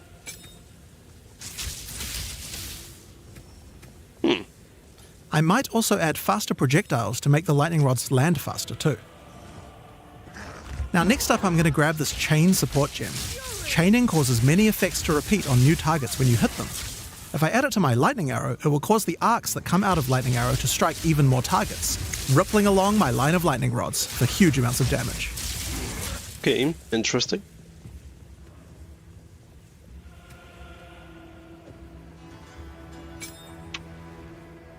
Now Now I think we can use support gems to improve Stormcaller Arrow as well. Let's start simple. I'm going to chuck less duration on here. This will cause the lightning from the sky to strike a bit faster. Next up, we have a support called Shock Proliferation. This support makes it so that any enemies shocked by the skill will also have the shock jump to nearby enemies, meaning they'll take the extra damage as well. That's kinda given. It's just a chance to proc, so it's not going to proc on every single pack. But when it does, a pack will go down ultra quick. Another useful empowering skill is Barrage. Barrage is one of the rare cooldown skills in PoE 2. It enhances whatever your next attack is to fire 3 times. With what we have here, I think it might be a good idea to use it with Lightning Arrow. It'll generate 3 times as many lightning explosions. You could also use it at just the right moment with Snipe, or any number of other skills depending on what effect you need more of right now. It's very versatile and can be used in a range of situations. Oh, the health point dropped low there.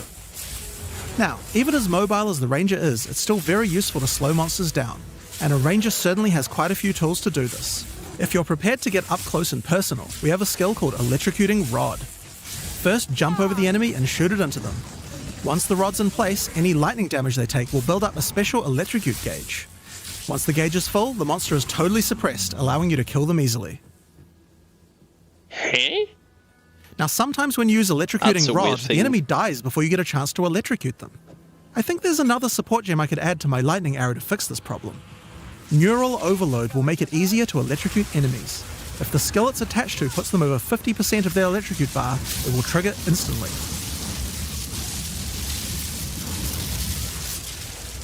Okay, I see that. But normally I would never go into the midst of such a thing there.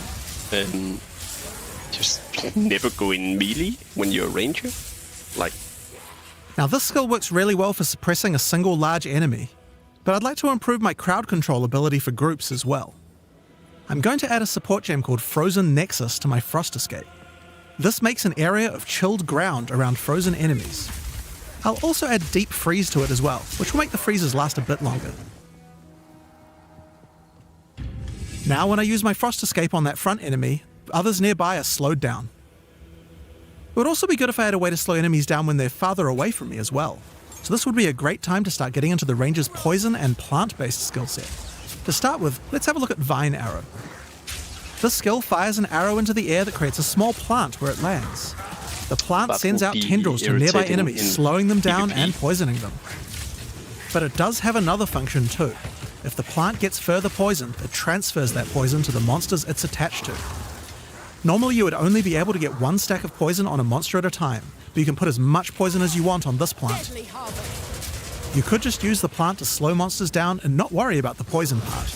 But if you want to go all in on poison, this is the way to do it. Now if you do want to focus on poisons more, another useful skill is Poison Bloom Arrow. This skill creates these plant pustules on the ground. If you wait a little while, they'll explode. Just like any other plant skill, these plants respond well to poison. Shoot the Poison Burst arrow at enemies nearby and watch your plants grow more and more powerful. Poisoning the pustules causes them to do much more damage and makes them explode much faster as well. I can also add the Pierce support to Poison Burst arrow. Doing this will mean I get multiple poison bursts as it goes through each monster.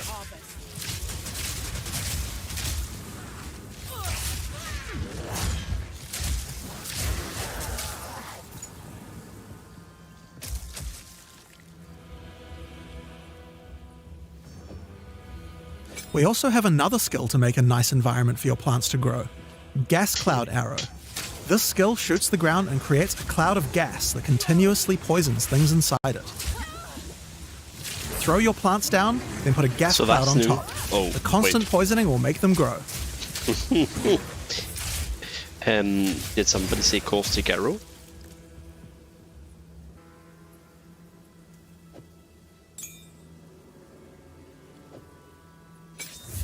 Another poison-related skill we have on the Ranger is called Plague Bearer.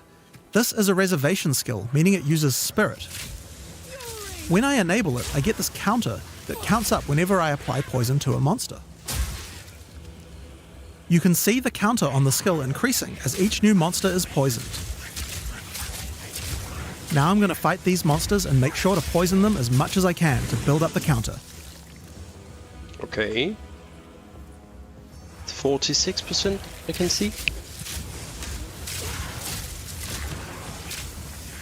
It does take quite a while to get the counter up to 100%, but it's worth it. Whenever I choose, I can unleash the poison in a big explosion around my character, dealing a large amount of damage.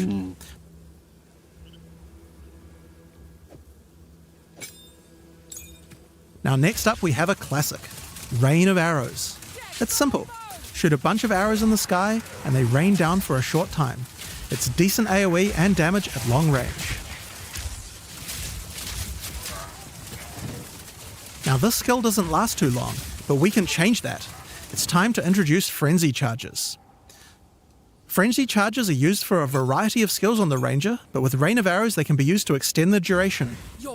How do we get some though? Here we have a skill called Sniper's Mark. Put it on an enemy and it will grant you a Frenzy Charge when you crit them. Now remember that snipe skill from earlier? That skill guarantees a critical hit. So first we Sniper's Marked an enemy, then we sniped them. And after that, the next Rain of Arrows will last a really, really long time. We still have some weaknesses though. While Rain of Arrows hits enemies with a ton of arrows, each one doesn't do much damage individually. It would be nice if we had a way to break the armor on enemies so that Rain of Arrows dealt more damage. Thankfully, we have this Corrode Armor support gem, and we can put it on our Gas Cloud arrow. Corrode Armor causes poison to erode the armor on targets until it's all gone. This will significantly increase the damage that Rain of Arrows does against armored targets. Oh yeah, and one more thing about gas clouds. They can be detonated with explosions. I have an explosive arrow here. Let's check it out.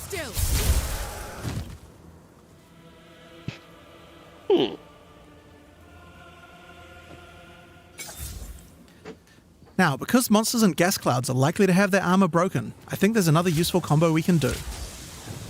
This is an exploit weakness support. This support provides extra bonus damage to targets that have their armor broken. Perfect for what we have going on here.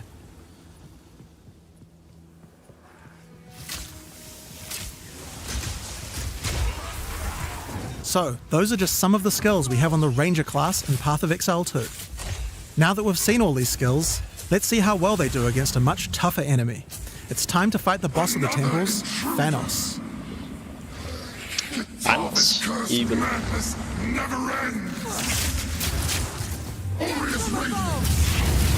Oh, with a P.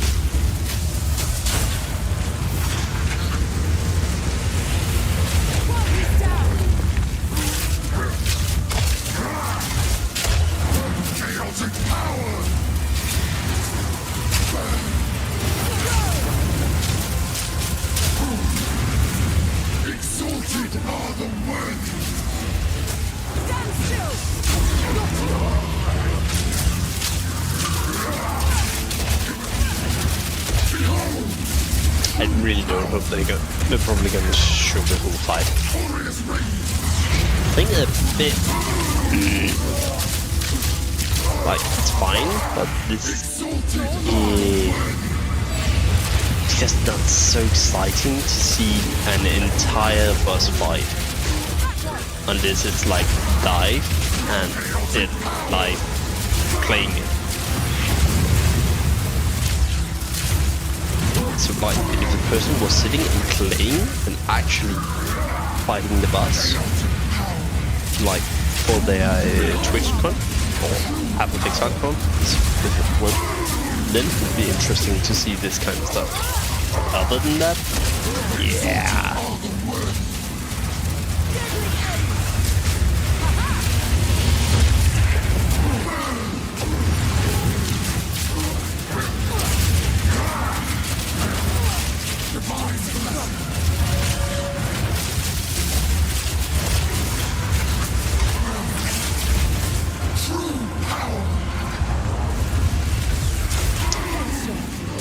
Yeah, don't get hit by the fire orbs.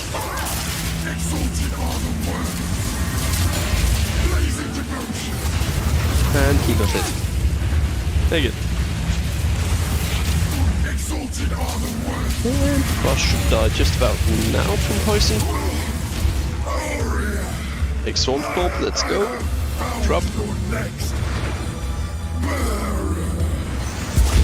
Kill swiftly well, and move divine on. orb. This is how you survive. Oh, yikes. The loot. That's the Ranger. But oh yeah, there was one more thing. The mount. Check this out. Yes, you can ride a rower. While riding the rower, you can shoot arrows with no movement penalty. It's pretty overpowered. You can also use your vaulting skills to jump right off the rower's back. Once the rower doesn't have a rider, it starts attacking monsters, so he's nice to have around, even if you're not riding him. That said, if you are riding, don't get hit. If you take a heavy stun while on a rower, you'll fall off, and it takes a while to get up, so be careful. So that's what we wanted to show you today. New Now, there is just one microtransaction more rather shops. unfortunate bit of news. Path of Exile 2's beta is going to be delayed. We previously said that we would get the beta out on June 7th. And while I think we would be able to get the game's content ready in time, we underestimated how long it would take to get gameplay polished to a standard that we're happy with. We're still going to be doing alpha testing in June, but we're going to be delaying the beta until later in the year. I don't have an exact date for you today, but it should be towards the end of the year. In the meantime, you can still play Path of Exile 1, of course. Now, speaking of POE 1, we also have the 324 expansion to announce. I'm going to hand over to Mark, the game director on POE 1, to show us what's in store. We had a lot of fun making this one, so let's just get straight into it with the trailer for Path of Exile Necropolis. Okay, let's have one. This is exciting. Cold flesh, dirt, maggots, and ghosts. Our job is to keep them where they belong. It's your first night, so you'll need this. A ghostly lantern for ghastly tinkering.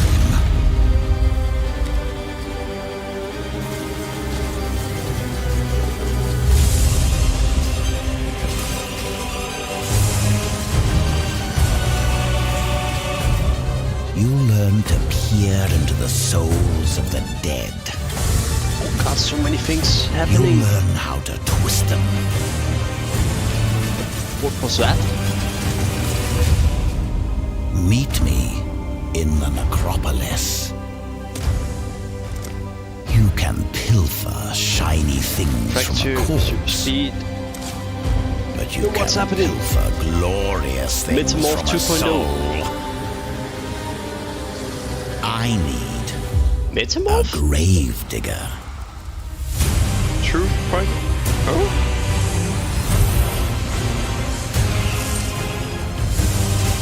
Oh, this is looking T17 maps.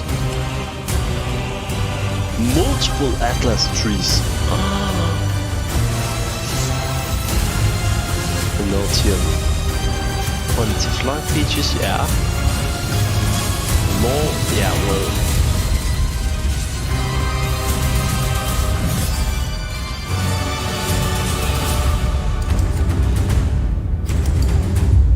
The job's hard, but the pay's good. What do you say?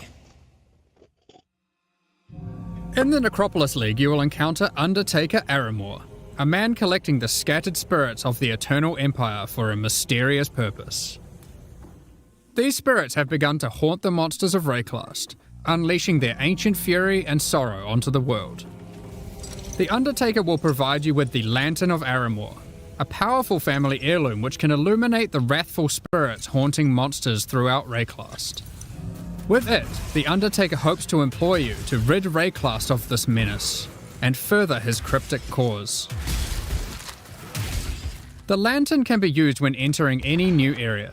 When peering through it, you can examine the spirits haunting that area. The lantern also allows you to manipulate them, letting you configure which monsters are affected by which mods.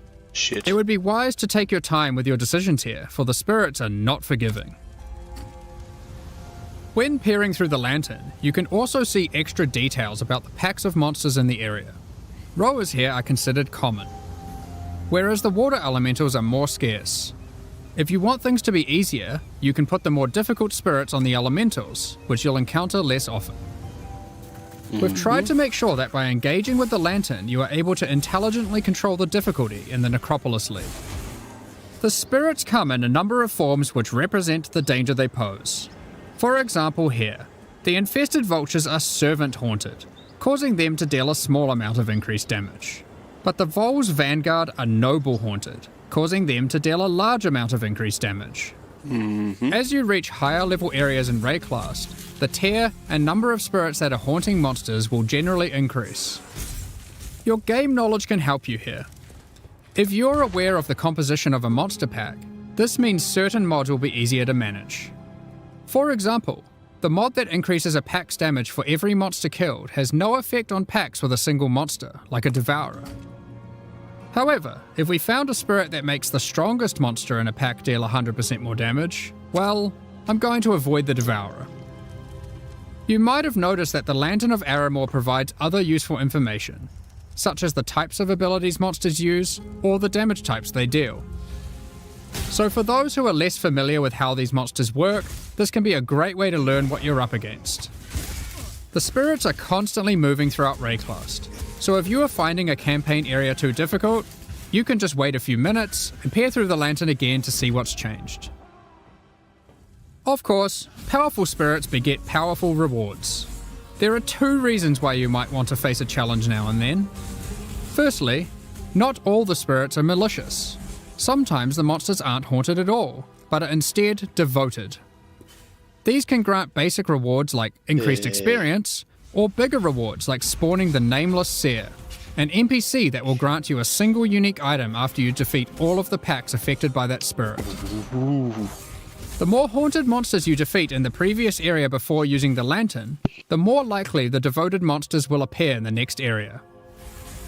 Monsters haunted by higher tier spirits will increase the chance of the devoted appearing even more, meaning that sometimes it's worth putting the hardest modifier possible on very common monsters, if you're brave enough. Again, we've tried hard here to allow players to customize the danger and rewards as much as they can. Aramor is an Undertaker, and you can probably guess what we're taking to him. The second main reward from the Necropolis League is monsters with unresolved anguish. Once slain, their corpses need extra care from the Undertaker, and he will offer to take them back to his necropolis and store them in the morgue. Time to earn your keep. When you are ready, you can visit the morgue to view the monsters you have collected, and then get to work burying them in one of many graves in Aramor's cemetery. For example, we will bury this Katava's Herald. Aramor's mysterious soul experiments can coalesce powerful items. Here I've chosen to create a pair of boots. Of Lunaris, heal your pains and aid this soldier, so that you may grace them with fleetness. Yo, that's pretty These cool. boots are useful for my character, but aren't exactly what I hoped for. And this is where the Necropolis crafting system really shines. You'll have noticed that the corpse we collected earlier had a crafting effect on it. In fact, all collected corpses do. If you bury multiple corpses in the cemetery, all adjacent corpses can be exercised at once to create one item. All of the crafting effects on those corpses will apply to that same item. This allows you to have either one or many different crafting projects ongoing in the cemetery. For example, next time I try to create boots, I could bury corpses that increase the chance of getting move speed modifiers. To go further, I could use these to generate higher tier modifiers. Then, I could try to bias it towards being an evasion pair with this. Oh my. Finally, I'll apply some crafting effects that improve the probability of getting good rolls. Good freaking Now, Lord. let's craft our item and see what we get. Holy woly yowzer, that's gonna be crazy sick and overpowered for solo self-down. As you can see now, we have a much better pair of boots, forged from the souls of our enemies. You could even use the entire cemetery to craft one item.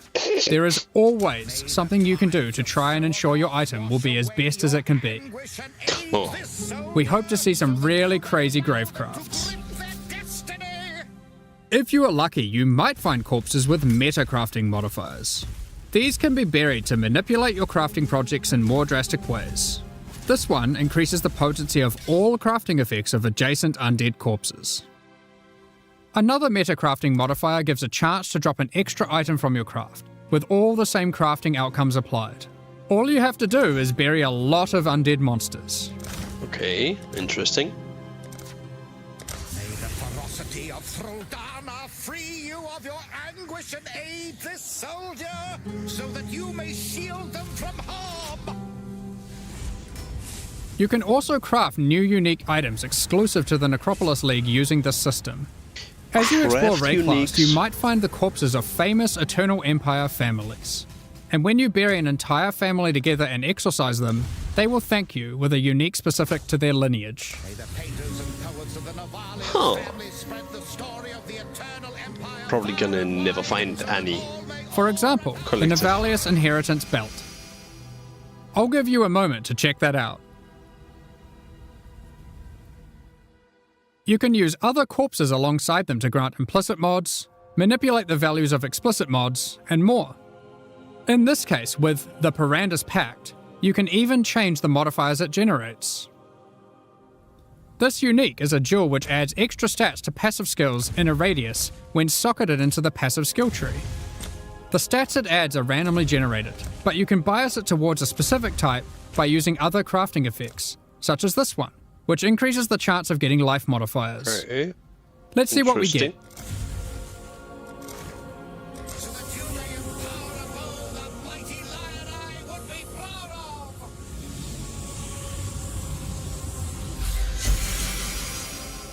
Damn, we didn't get it this time. I guess we're gonna have to go and collect more corpses. Of course, you can trade the corpses away to other players. All you need to do is purchase empty coffins from the Undertaker and use them on your corpses in the morgue, which will itemize them. Another item in the Necropolis League that you can find are Embers of the Allflame. These are monster spirits that remain living in the Allflame, a powerful ancient artifact of Rayclast, and you can set them free by placing them in the Lantern of Aramor and defeating them. These embers drop throughout Rayclast as itemized packs of monsters. You are able to use these packs to replace the packs in areas. For example, we have found this All-Flame Ember of Tarfoa.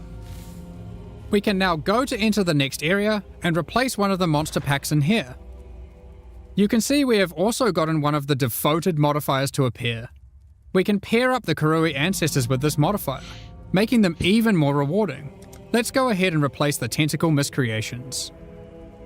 However, when replacing packs, you want to double check their density, as the new pack will inherit the density of the replaced pack. So The very Karui high, ancestors we have now added to our area can even drop basic variations of tattoos.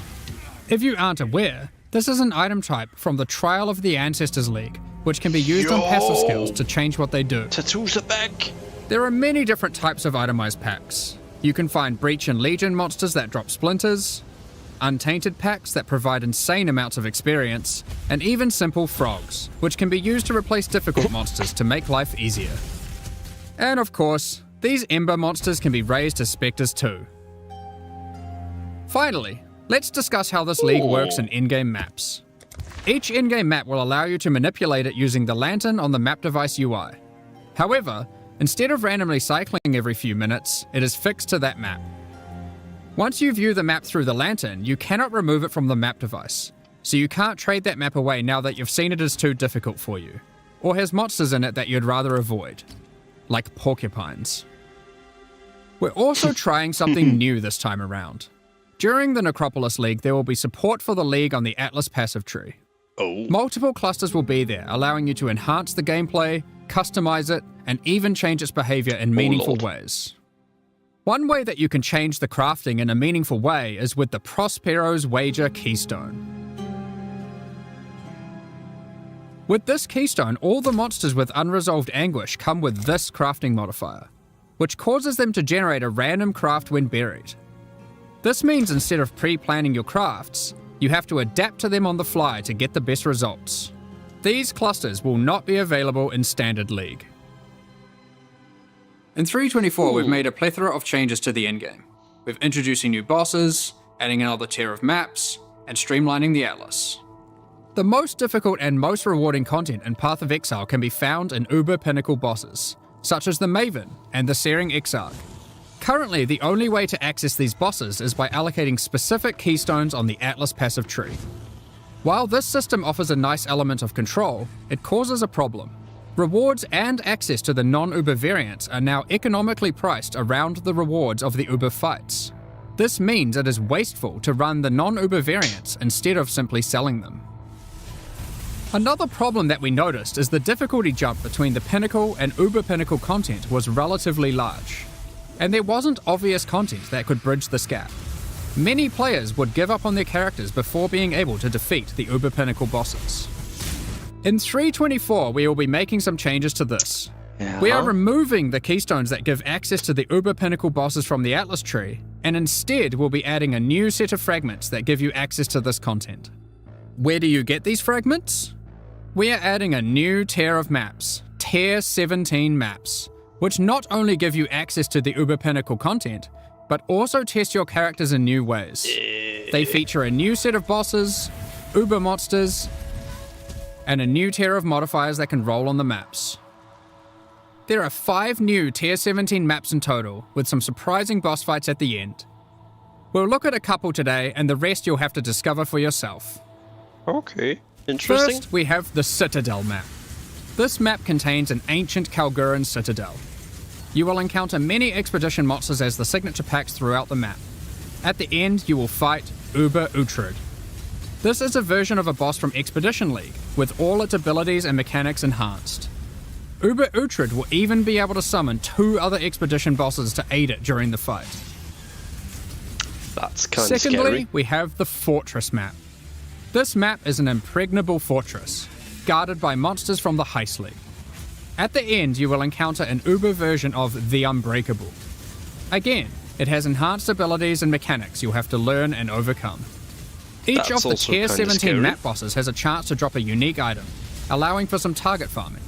However, these aren't entirely new unique items. Instead, we've taken other unique items, removing them from the core drop pool and rebalancing them to fit here. One example is this reworked version of Wraith Lord. It has 4 Abyss sockets, and allows you to summon an additional Spectre for each Ghastly Eye jewel socketed into it. Another example is Mana Storm. This has been rebalanced to grant a lot more damage than before, alongside some more impactful mana stats, if you can get lucky rolls. Alongside adding Tier 17 maps, we have also changed the Uber Pinnacle bosses to have completely distinct unique item drop pools from their non-Uber counterparts. This means there is a reason to farm both versions. Let's take a look at the Shaper versus the Uber Shaper. The Shaper will drop these uniques: Voidwalker, Shaper's Touch, Solstice Vigil, and Dying Sun. Whereas the Uber Shaper will drop these: Echoes of Creation, Sublime Vision, Entropic Devastation, Starforge, and a new unique belt called the Tides of Time. Another example of a new unique is this helmet from the Uber Eater of Worlds, Ravenous Passion, and these gloves from the Uber Searing Exarch, the Celestial Brace. Each of the Uber Pinnacle bosses has a new unique added to their drop pools. 8 max fortification. We have identified another major problem with the endgame we'd like to address. With every expansion added to the game, we have been increasing the complexity of running maps. It's at the point now where a player must repeatedly execute a large sequence of steps to run maps efficiently. It can be easy to forget critical steps, and it can be tiring to repeat them. To solve this, we are removing some systems, but are keeping what is good about them. The 2 main systems we've removed are Sextants and the Master Mission Selector. It is not our intention to dull the content, however. We have completely reworked Scarabs to include most of the options that were previously covered by those mechanics, and many, many more. Let's take a look at some of them. Commonly, you might find Scarabs that simply grant access to different content. Here, we have a Scarab that causes Beyond Demons to spawn when killing monsters in your maps. And here, we have one that adds a Delirium Mirror. Each type of Scarab now has multiple versions, so if you want to fully invest in a type of content, you can do so. Here's a suite of Ultimatum Scarabs. This Ultimatum Scarab adds an Ultimatum encounter to a map. This Ultimatum Scarab of Bribing then causes that Ultimatum encounter to grant better rewards and its monsters to yield more experience. This ultimatum scarab of dueling will cause that ultimatum encounter to always guarantee the Trial Master boss fight at the end, assuming you can survive through all the rounds. Holy shit. This ultimatum scarab of catalyzing will cause all rewards from that ultimatum to be catalysts, instead of other rewards. And finally, this ultimatum scarab of inscription will cause all catalyst rewards from that ultimatum to be inscribed ultimatums instead. There are plenty of others. If you enjoy divination card farming, you might want to use these. This divination scarab of curation causes more divination cards to drop for each different favoured map you have selected. But it also causes whatever map you're running to only drop divination cards from those favoured maps. So if you want to try and aim for your Mage Blood and don't want to just farm Crimson Temple, then this scarab is for you. This divination scarab of completion causes your divination cards to have a 20% chance to drop as a full stack instead, for maximum dopamine. Basically, there are now just a lot of scarabs. You might have also noticed that they no longer have tiers. Scarabs are now all world drops. You can get them anywhere. Some might be rarer than others, but the intention is that there'll be a lot more options than before, and more interesting combinations to consider. That's gonna If you want to your target inventory. specific scarabs, Holy Betrayal has been updated to include most of them, and you will need to relearn which ones come from where. While this system is allowing you to heavily invest in one type of content, it is reducing your capacity for variety. To address this, we have massively increased access to content on the Atlas passive tree. You are now able to reliably get different leagues like Breach or Legion from just your Atlas passives. Regarding master missions, content such as Incursion, Delve, Betrayal, and Bestiary, these too are now accessible as scarabs, and have more reliable investment options on the tree. Not only this, you can now get Jun, Einhar, Alva, and Nico to appear together in the same map. We have also removed some keystones such as Wandering Path, Grand Design, and Growing Hordes, but have added some new ones too. For example, Unwavering Vision, Back to Basics, and Thorough Exploration. And we have added some new notables such as Affliction Remarkable Wisp. Relics, which allows you to try find better variants of scarabs. Mounting modifiers, which increases the values of modifiers on your maps by 2% for each explicit modifier. And Tainted Carapaces, which is just one in a set of many that allow you to target farm specific types of scarabs.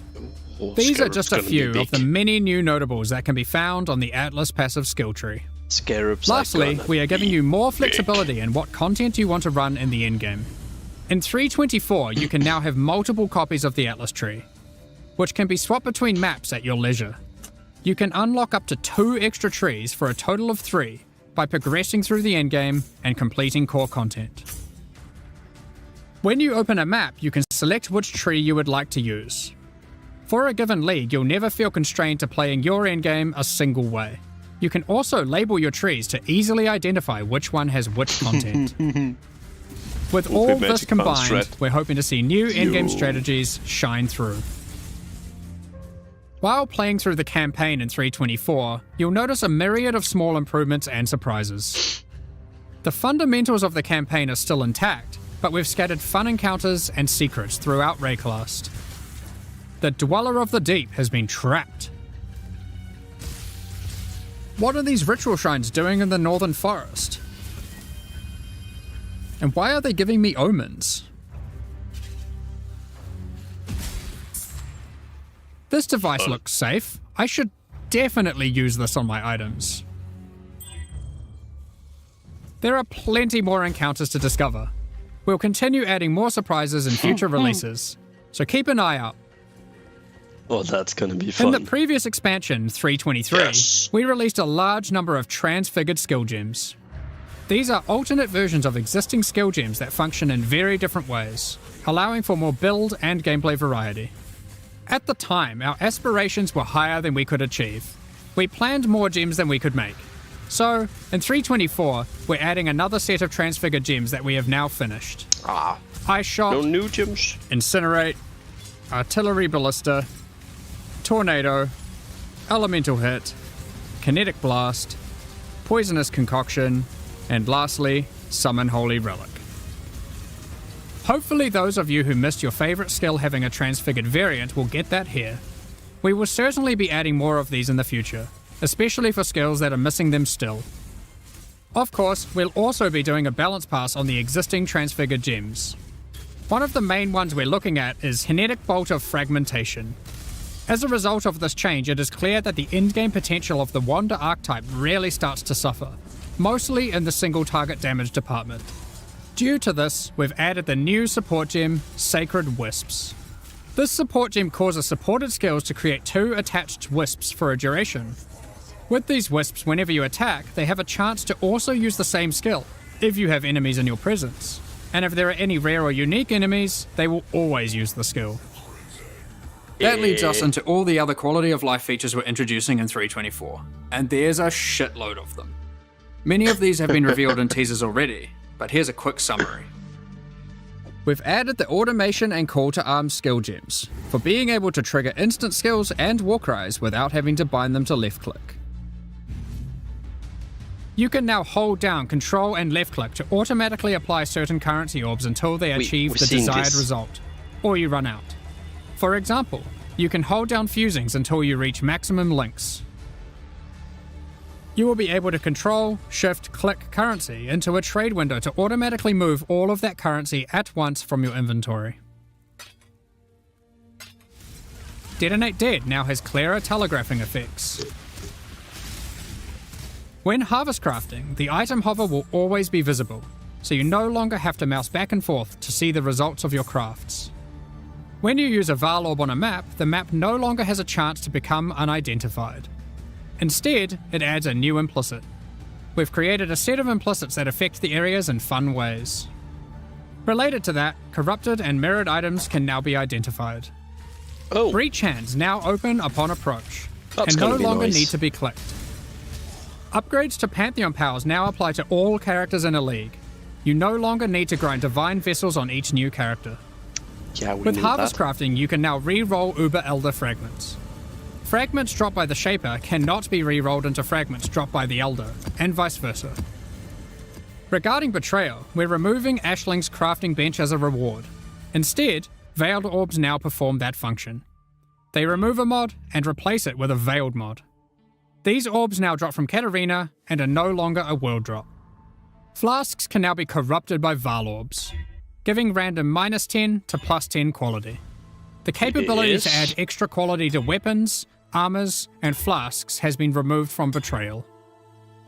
The Betrayal bench craft that converts an amulet to a talisman has been moved to Bestiary, and thus can be traded. Maven invitations no longer drop. Instead, when you have completed witnessing all bosses required to go to the Maven's arena, you can just talk to Kirak, and he'll open a map device window with the invitation already in there, That's gonna be ready so to be rolled. good. Valdo's maps that granted invitations now give scarabs. No more having to waste Guardian kills to try get invitations to drop. No, thank you. Next up, we're going to be talking about our new League supporter packs. Today, we're launching 2 new series of supporter packs, the Solar and Eldritch packs. Each tier contains the full pack's face value and points, alongside several exclusive microtransactions. These packs are only available for the duration of the Necropolis League, and will leave the store forever when it ends. As always, the microtransactions in these packs are purely cosmetic, and do not affect your character's power or progression in any way. The Solar series of supporter packs contains 6 exclusive microtransactions. The Cosmos Weapon effect adorns your weapon with stars. Hitting enemies causes cosmic energy to spill out into the area around them. The Radiant Orb of Chance extra effect projects the outcome of items you've used an Orb of Chance on above your head. Remember to congratulate other exiles in town if you see them chance a powerful unique item. Shine boldly with the Solar Knight armor set. The power of the sun radiates from your body, getting more and more intense as you use skills and emitting solar flares as you run. With the Supernova level up extra effect, the dead will be raised from the ground around you, before being obliterated and turned to ash by an epic supernova whenever you level up. That's This one is aggressive. my personal favourite. The Cosmic Turtle Hideout lets you travel the infinite expanse of the cosmos atop the back of a colossal turtle. Oh my Carry god. the weight of the sun on your back with the Solar Guardian back attachment. Witness it grow larger and larger as the energy of slain enemies is funneled into it. Turtle. When it reaches its maximum size, it goes supernova and turns into a black hole, forever drifting throughout Rayclast. The Eldritch Pack series also has 6 exclusive microtransactions. Are you wondering if we moved the stash in the latest patch? Don't be fooled, because with the Mimic Stash Pet, players can transform into an image of a stash when in a town or hideout and scare unsuspecting exiles. This pet follows behind you with its terrifying hand-walking the rest of the time. The Shaper's Slam finisher effect sends slain unique enemies into a Final abyss of unending darkness. The Eldritch Hunger armor set contains a beast that demands you to feed it by embracing your bloodlust. Oh, that's Watch it funny. grow in power the more you kill until it bursts from the shell of the helmet.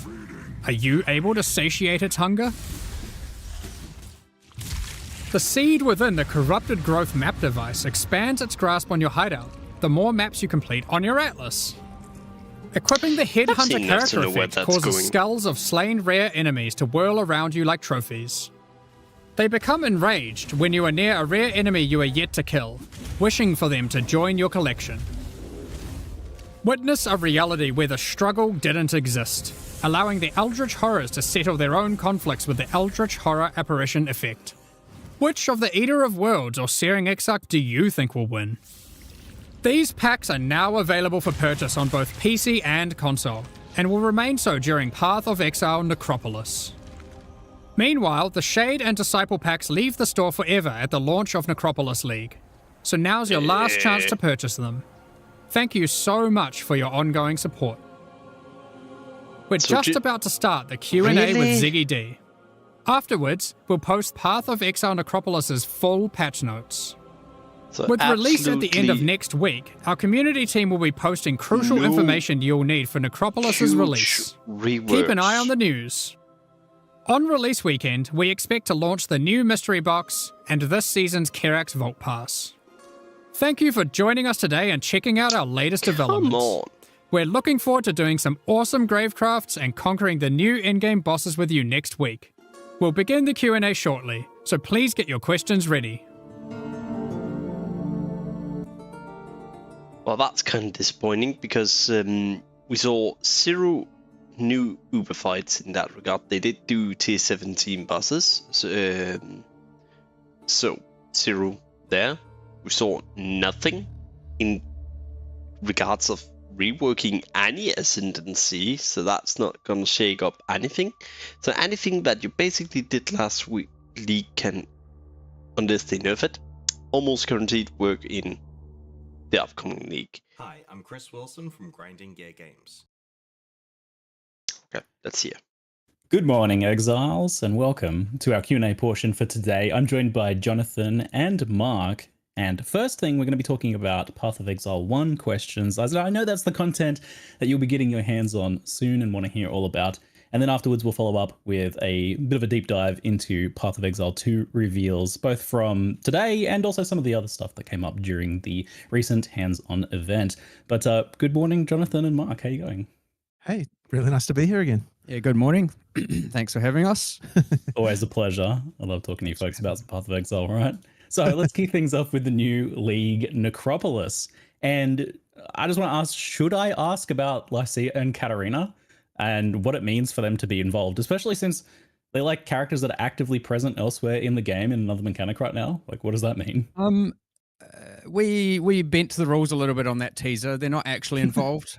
They're only in the sense that they are both T17 map bosses. So you don't actually fight them together, but we thought it would make a cool, little teaser shot there. No, I think it did. It raised a lot of questions. So, yeah.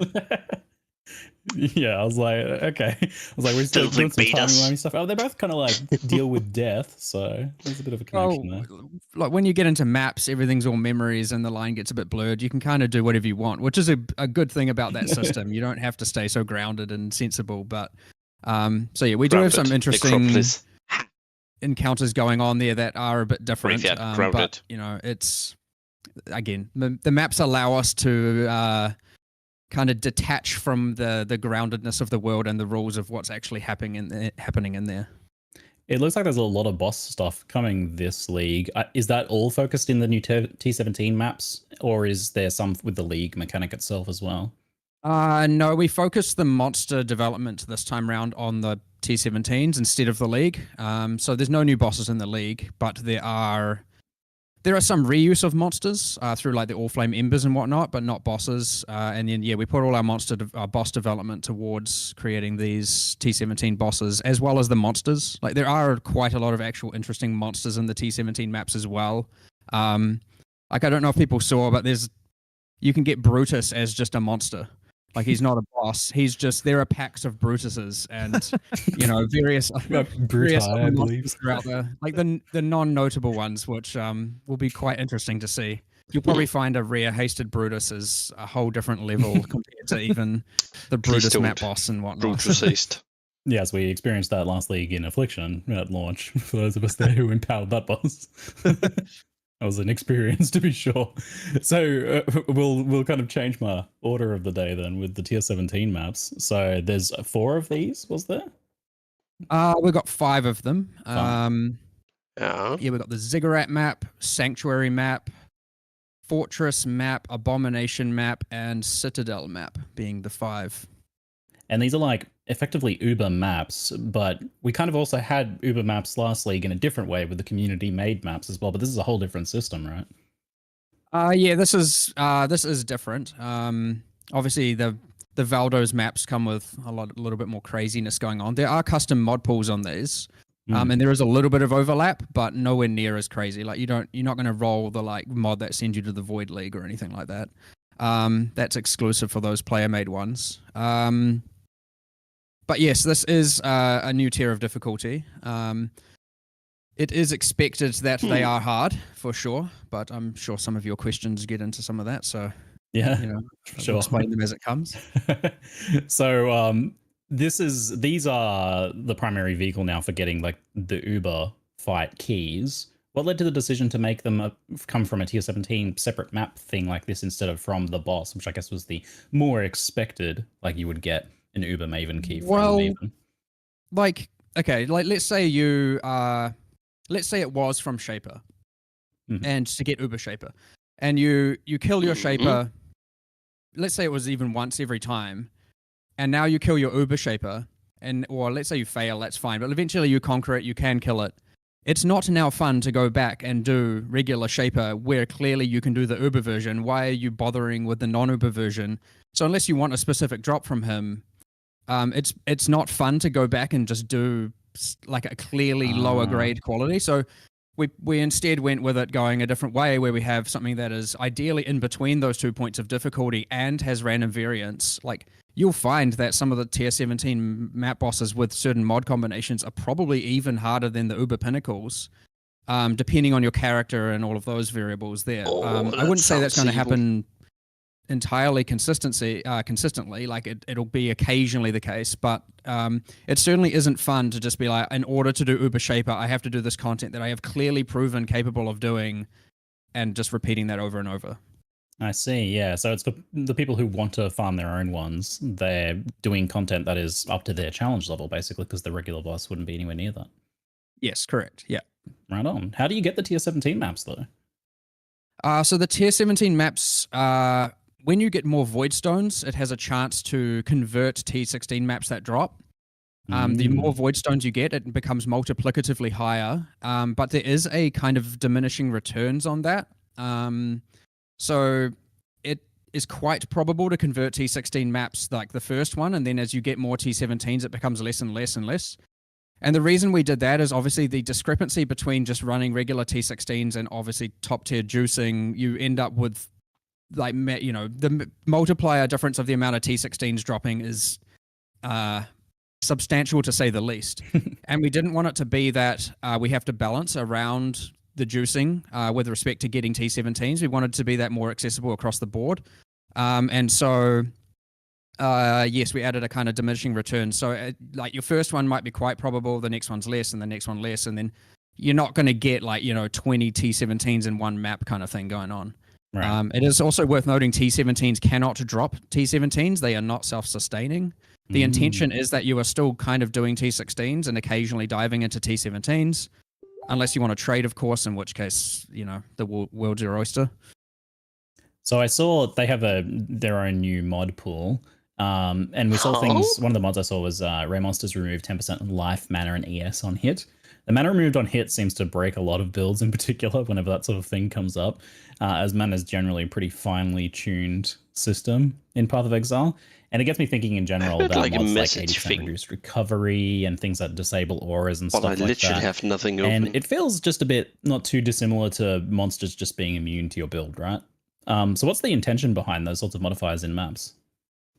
It certainly was the ideal dream back when, that there are a lot of modifiers that can't be done by every build and you'd re-roll them and whatnot. Now, obviously, in the context of T17s, you can't re-roll them. So this really is, you should either change your playstyle, take your time, be a bit more careful to do it, or you can trade it away, of course, or maybe you simply can't run it on that character and you have to maybe build a different character that is capable of or more characters that are capable of doing different maps. There is one tool, though, that is in the form of a scarab.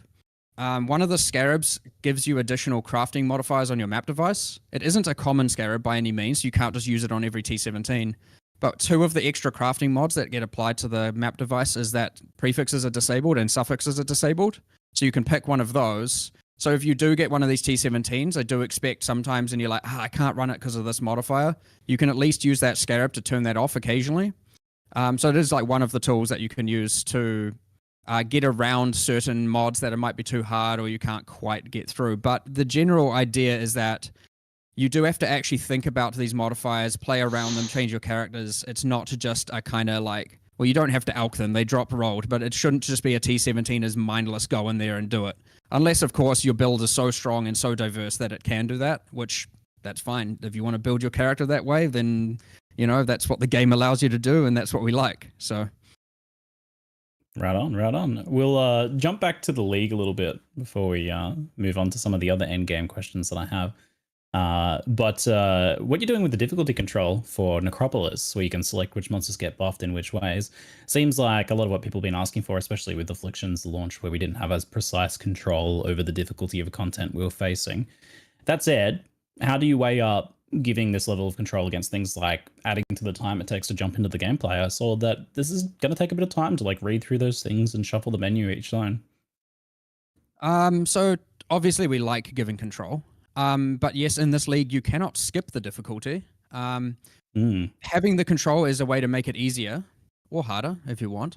But you cannot skip it. If you just enter the area and you don't interact with the lantern, you'll get whatever randomly generates. So you don't have to, I'd say throughout the campaign, it is going to be harder by not engaging with it, but you don't have to engage with the league in the sense of interacting with that UI. But you will have to deal with the fact that some monsters are harder. So this is a rare league where in this case, you can't really skip it, which isn't something we do a lot. But, occasionally we get back into that and try it out. Now, that being said, yes, obviously we like difficulty, being able to manipulate the difficulty. And I think it is, and obviously the rewards as well. Now, it just needs to be the case that it is worth your time from a reward standpoint, engaging with that. If that isn't the case, we have failed. It obviously should be worth your time from a reward point to go, oh, awesome, I got this thing, I need to put it on some XP, I need to put it on this pack, or you get the pack spawns Torment Spirits on death, I need to make sure it's on this pack. There are certainly lots of positive mods that, or spawning lesser shrines, right? If you put that on a very rare pack, you're not going to get very many of them. If you put it on a common pack, all of a sudden you're going to have a whole bunch of shrine buffs throughout the area, which in turn also makes it easier. So not only does this league make it harder, it also makes it easier in some ways.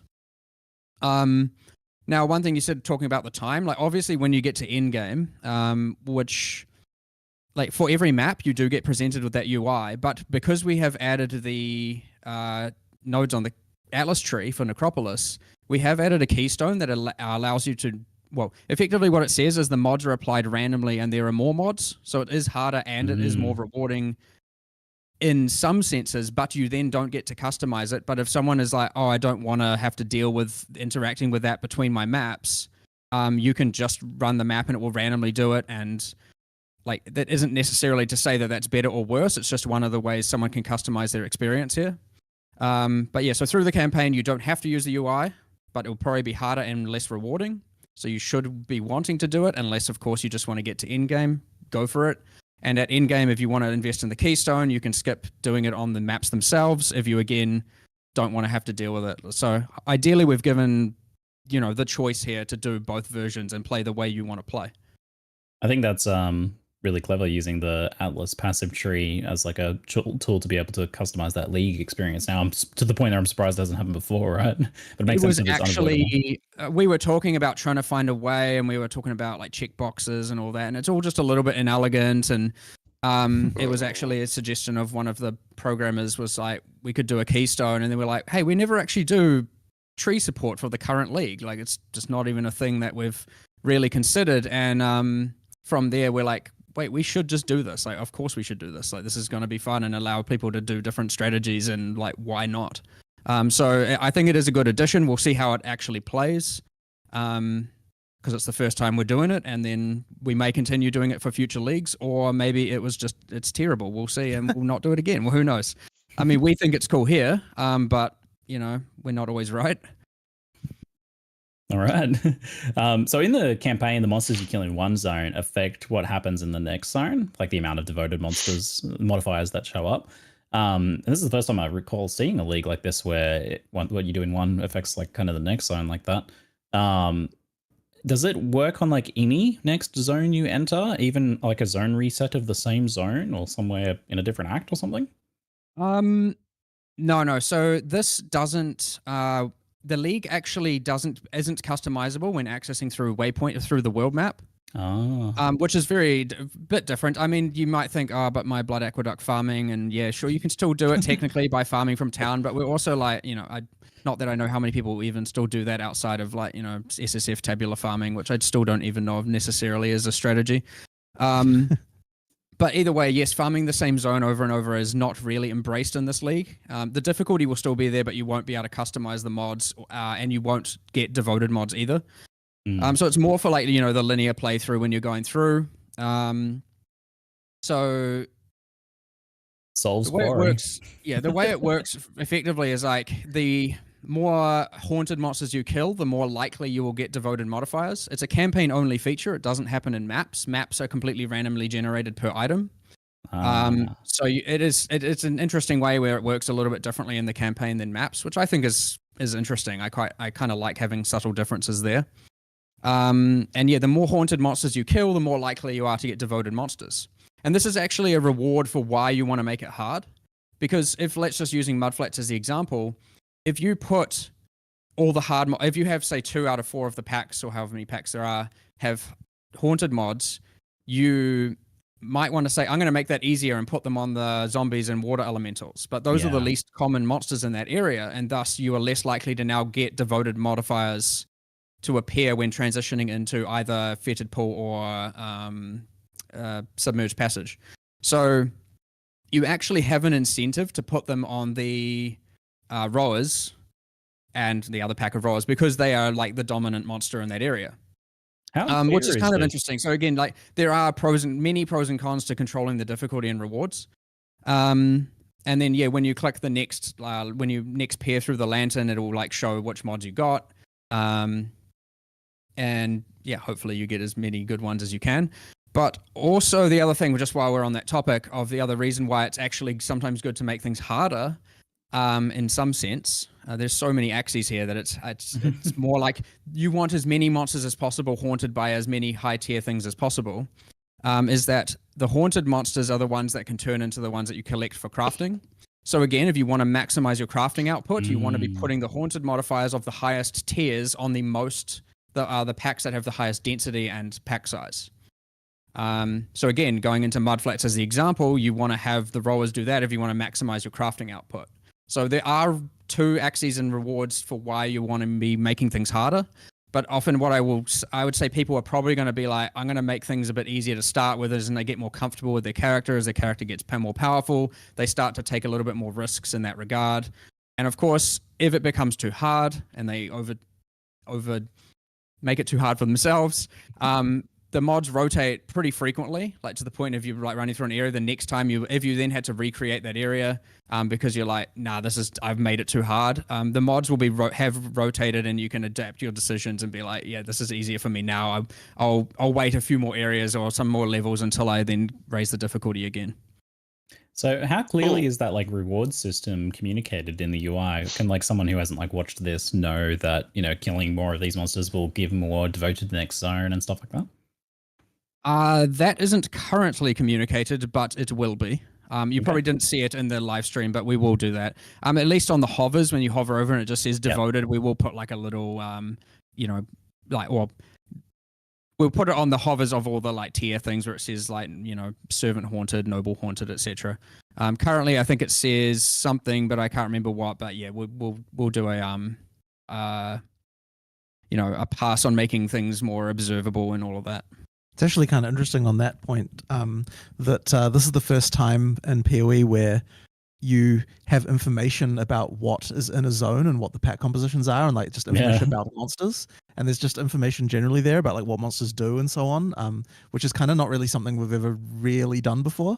So this UI actually sort of provides that, and it'll be interesting to see like whether that's actually useful and like whether we want to think about how we might communicate that again in the future, because like all that's now sort of a thing. Yeah, for sure.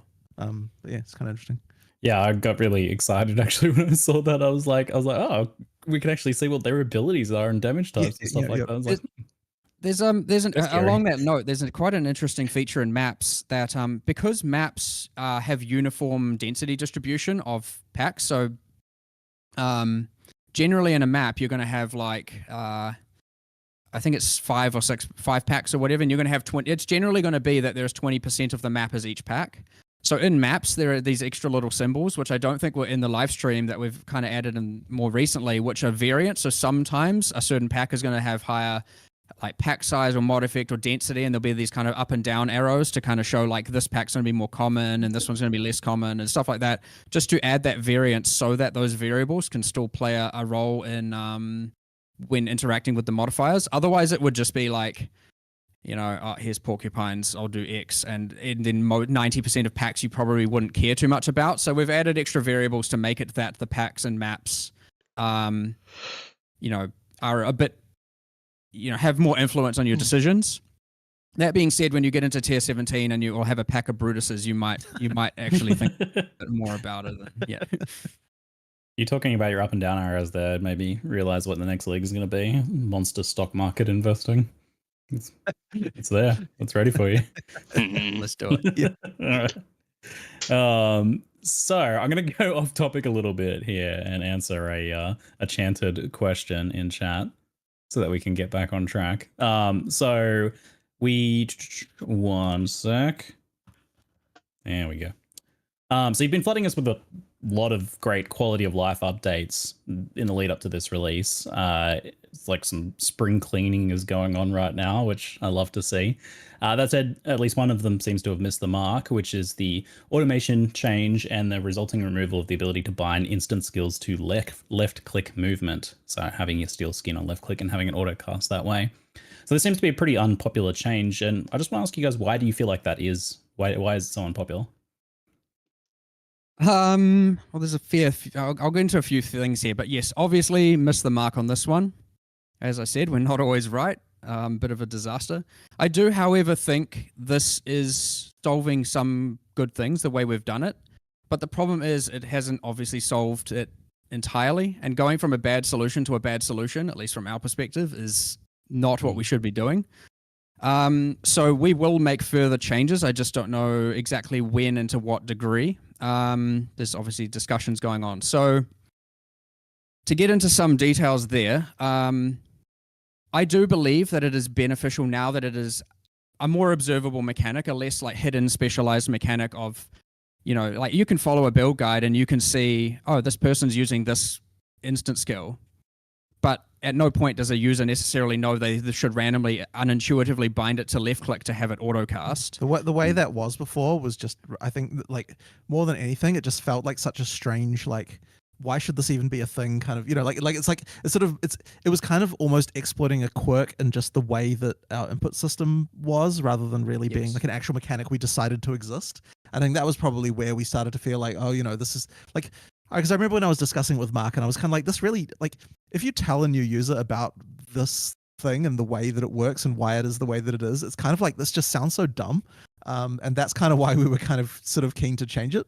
But on the other hand, I guess the problem, well, yeah, I mean, ultimately the issue there is that, the solution is a reduction in character power due to the fact that you need to have an extra support socket. And, without compensation, that obviously feels really bad.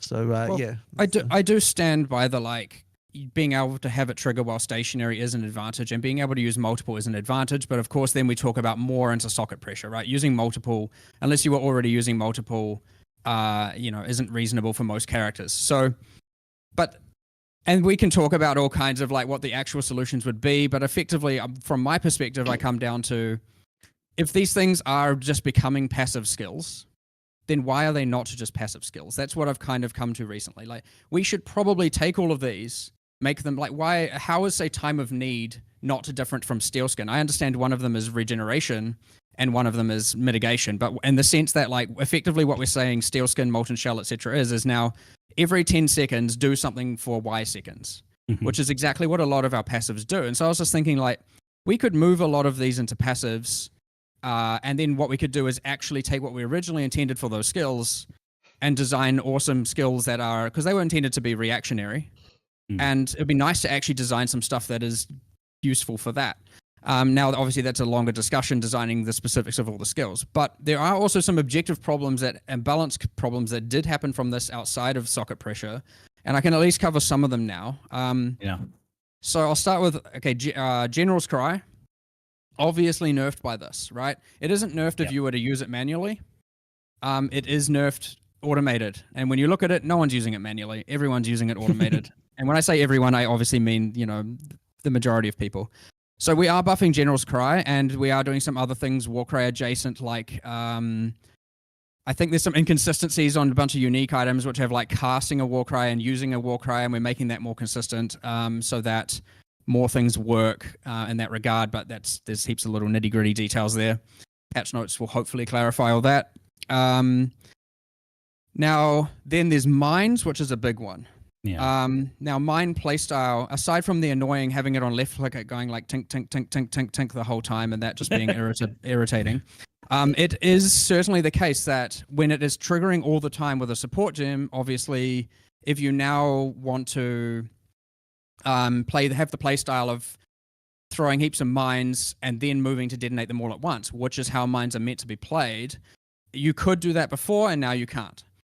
So to change that, we've added a mastery for mines, which does the exact same behavior as before, which the mastery says your mines will detonate every X milliseconds while moving, and it will occur the moment you start moving from a stationary position.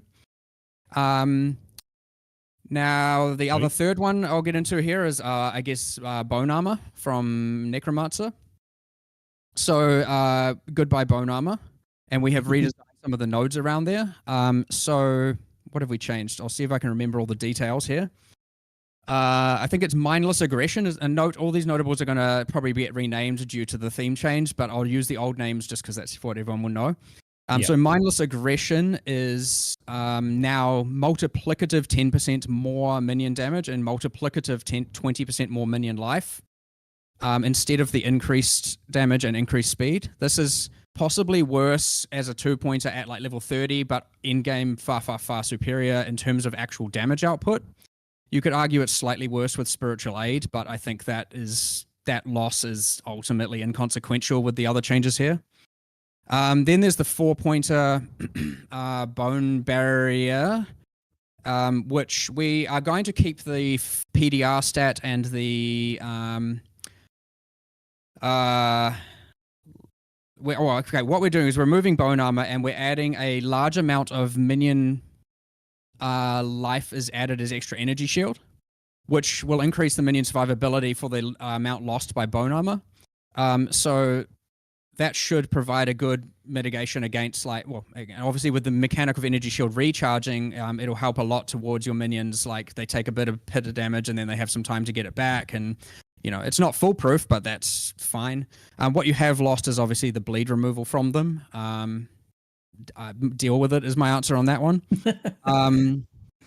What we actually did find, by the way, is a lot of necromancers weren't actually using bone armor, and a lot were just using molten shell anyway.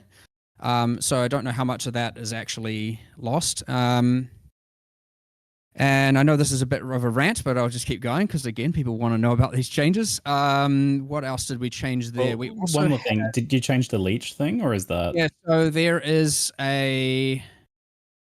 Oh, I don't want to misremember exactly. I'll go into the Unholy Might thing first.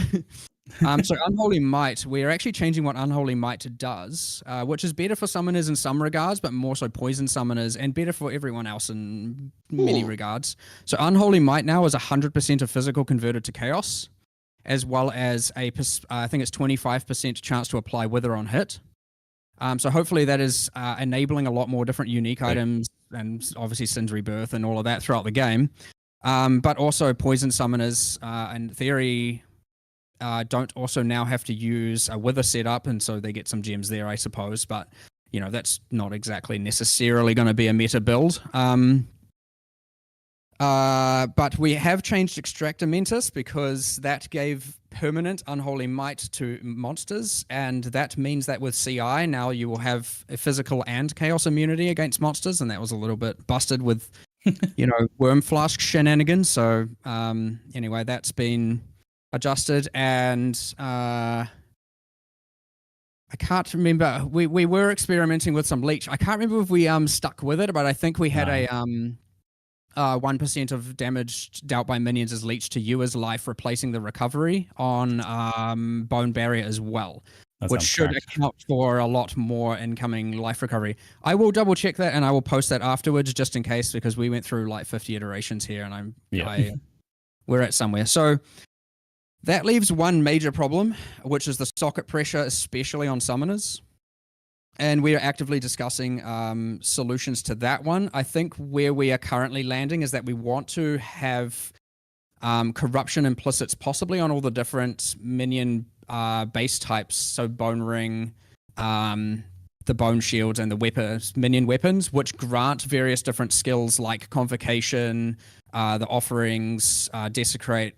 I know a lot of people end up just auto-casting Desecrate and Offerings with the wand, but for people who don't have that's good, and at the very least, generally Convocation is unlinked. We might even do the Golem skills as corruptions too. I'm a bit iffy on that one, so I know generally I shouldn't say things that we're not definitely doing, but I'm just speaking freely on that one. So hopefully that is at least a temporary solution to alleviate some socket pressure, but we probably do need to do more, but doing more in the next week is, probably kind of hard. So I would look forward to hopefully seeing more of that in the future. But that's where we're at with that pretty much. They fucked up. Big rant. It's like this automation change kind of revealed just how much of a very potent band-aid the left-click automation was, because it's opened up this whole can of worms of being like, well, it's exposed how these skills designs are all a bit problematic. These ones that encourage you to have them just up all the time, cast off cooldown. These are things that potentially need to be readdressed, right? For sure.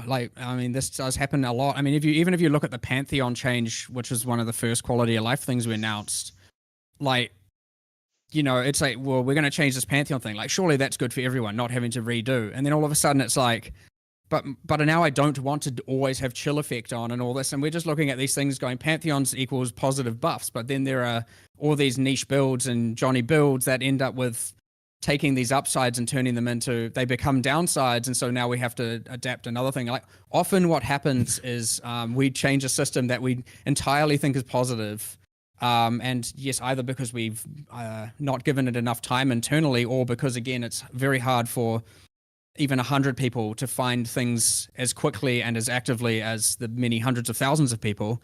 And so, we find that there are things we then need to do afterwards to fix. So obviously we address the Pantheon thing by allowing you on a character by character basis to then disable and enable Pantheon upgrades to fix a bunch of niche builds. But with a game as expansive as Path of Exile with all the millions of different builds, it is pretty hard to change anything without affecting something.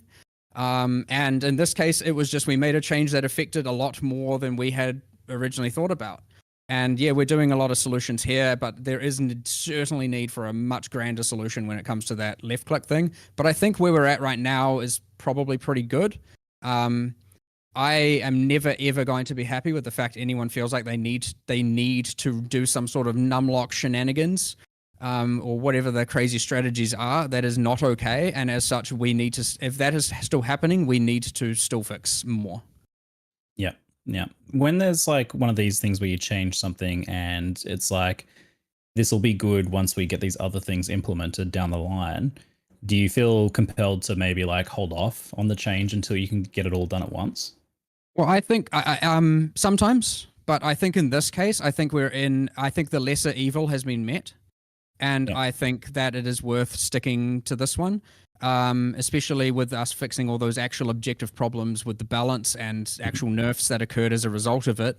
Sure, not every single use case is covered, but I think the other ones are nowhere near as consequential, and I do think it will actually play relatively well.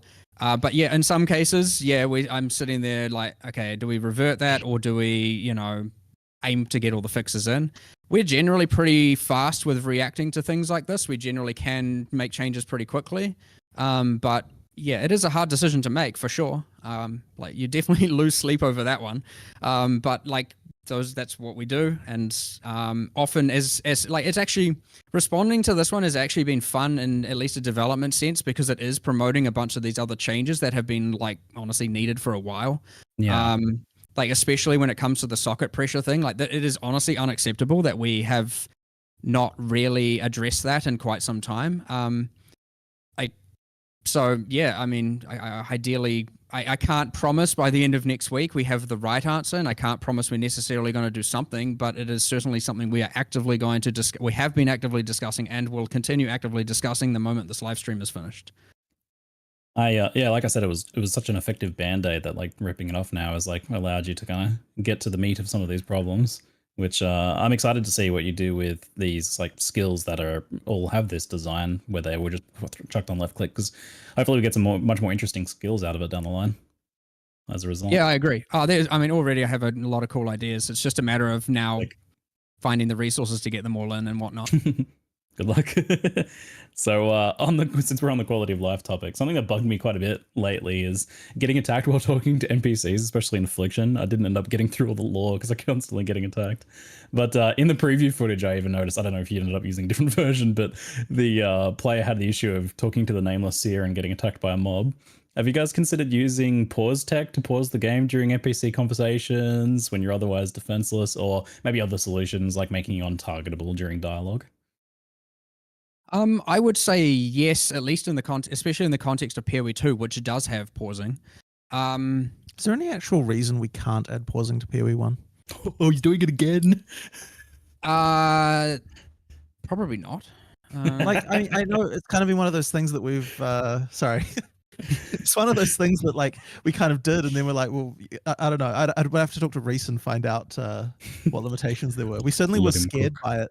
When we first added it, it was like, this is going to break so much shit, but then it didn't really in PoE 2, so maybe it will. Yeah, I'm pretty sure.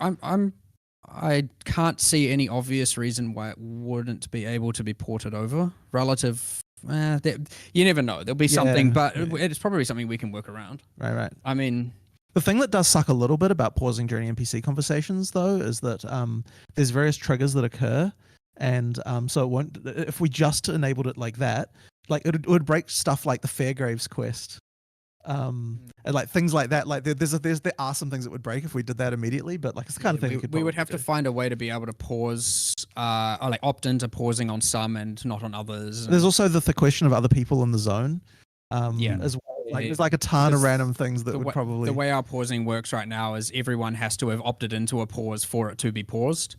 So. But I mean, technically in multiplayer, if you in proximity like that, you can just be like, defend me to your friend, I suppose. But they might just run off and start trying to loot some stuff and leave you to die. But yeah, I guess the counter argument is like, what about things like having safe zones around NPCs? And I would say that I have yet to find many games that don't end up just having exploitative cases around that. And that would be a lot more actual work, you know. What about the untargetable buff on the player while you're talking to the NPC? But it's the whole like I'm in a map and Alva's there and like, oh no, I'm gonna die or something, or like I just want to reprieve and I just go and like click Alva and then I'm like, oh phew, I'm safe now, and then I get in a world where people can log out. How is that like problematic? I mean, you're not wrong, but it feels like, well, at least logging out has a cost to the portal, right? Like, I mean, it isn't quite the same, but in the sense that like, it feels exploitative, whereas logging out does not. Like, it feels like I'm cheesing some mechanic that's unintended for that. Like, I wouldn't want to do a solution that feels I counter argue that comment because I think logging out feels exploitative. Whereas I know if you're you talking mean. to an NPC who protects you with a bubble because they have NPC magic, I'm like, that seems like an in-game thing. Like, that seems reasonable. I buy that, but also logging out in POE 2, of course, will log you right back into yeah, where you like, were. be careful now because you're going to get us talking into changing how logout works. Yep. I have to say, after the hands-on with POE 2, I love the pausing and the reconnecting you exactly where you were if the game crashes or something. So yeah. Which turned out to be very beneficial during the test we just did, considering the number of crashes there still were in the build. But it happens. At least you could log back into exactly where you were and just continue. It certainly helped. Yeah. All right. Sorry. There will be a solution to your problem, is what I'm saying. Right. And pausing might be one of them. And otherwise, we'll engineer and come up with design some other solution. Like, there will be something. But yes, it has come up quite a bit recently just because of the scope of POE 2. And generally, when we're discussing that stuff, we do also think, well, if this is a problem in POE 1 as well, like, what are we doing? Like, let's fix it. So it'll happen at some point. Sweet. Before we go back to the league, we'll talk about the other kind of quality of life related thing, which was the announcement of the Ashling crafting change. So we've been wanting itemized Ashling crafts for quite some time, which is pretty awesome that we're getting that now. But it seems strange to me that it was at the cost of the current Veiled or Chaos style effect. That especially was a really nice mid-level entry crafting option for a lot of players. So to have that removed seems I'm like quite cutting streams since you had the I more can see random that but more we accessible do not version have a versus lot of Ashling's people much more online. deterministic, So but more expensive, expensive, and more costly see you version. So why did you get rid of the tomorrow? And I think I'm just gonna watch the last part in bed, as it is nearing 11, and my toddler wakes up in like 5 hours. So stay safe, stay safe, and see you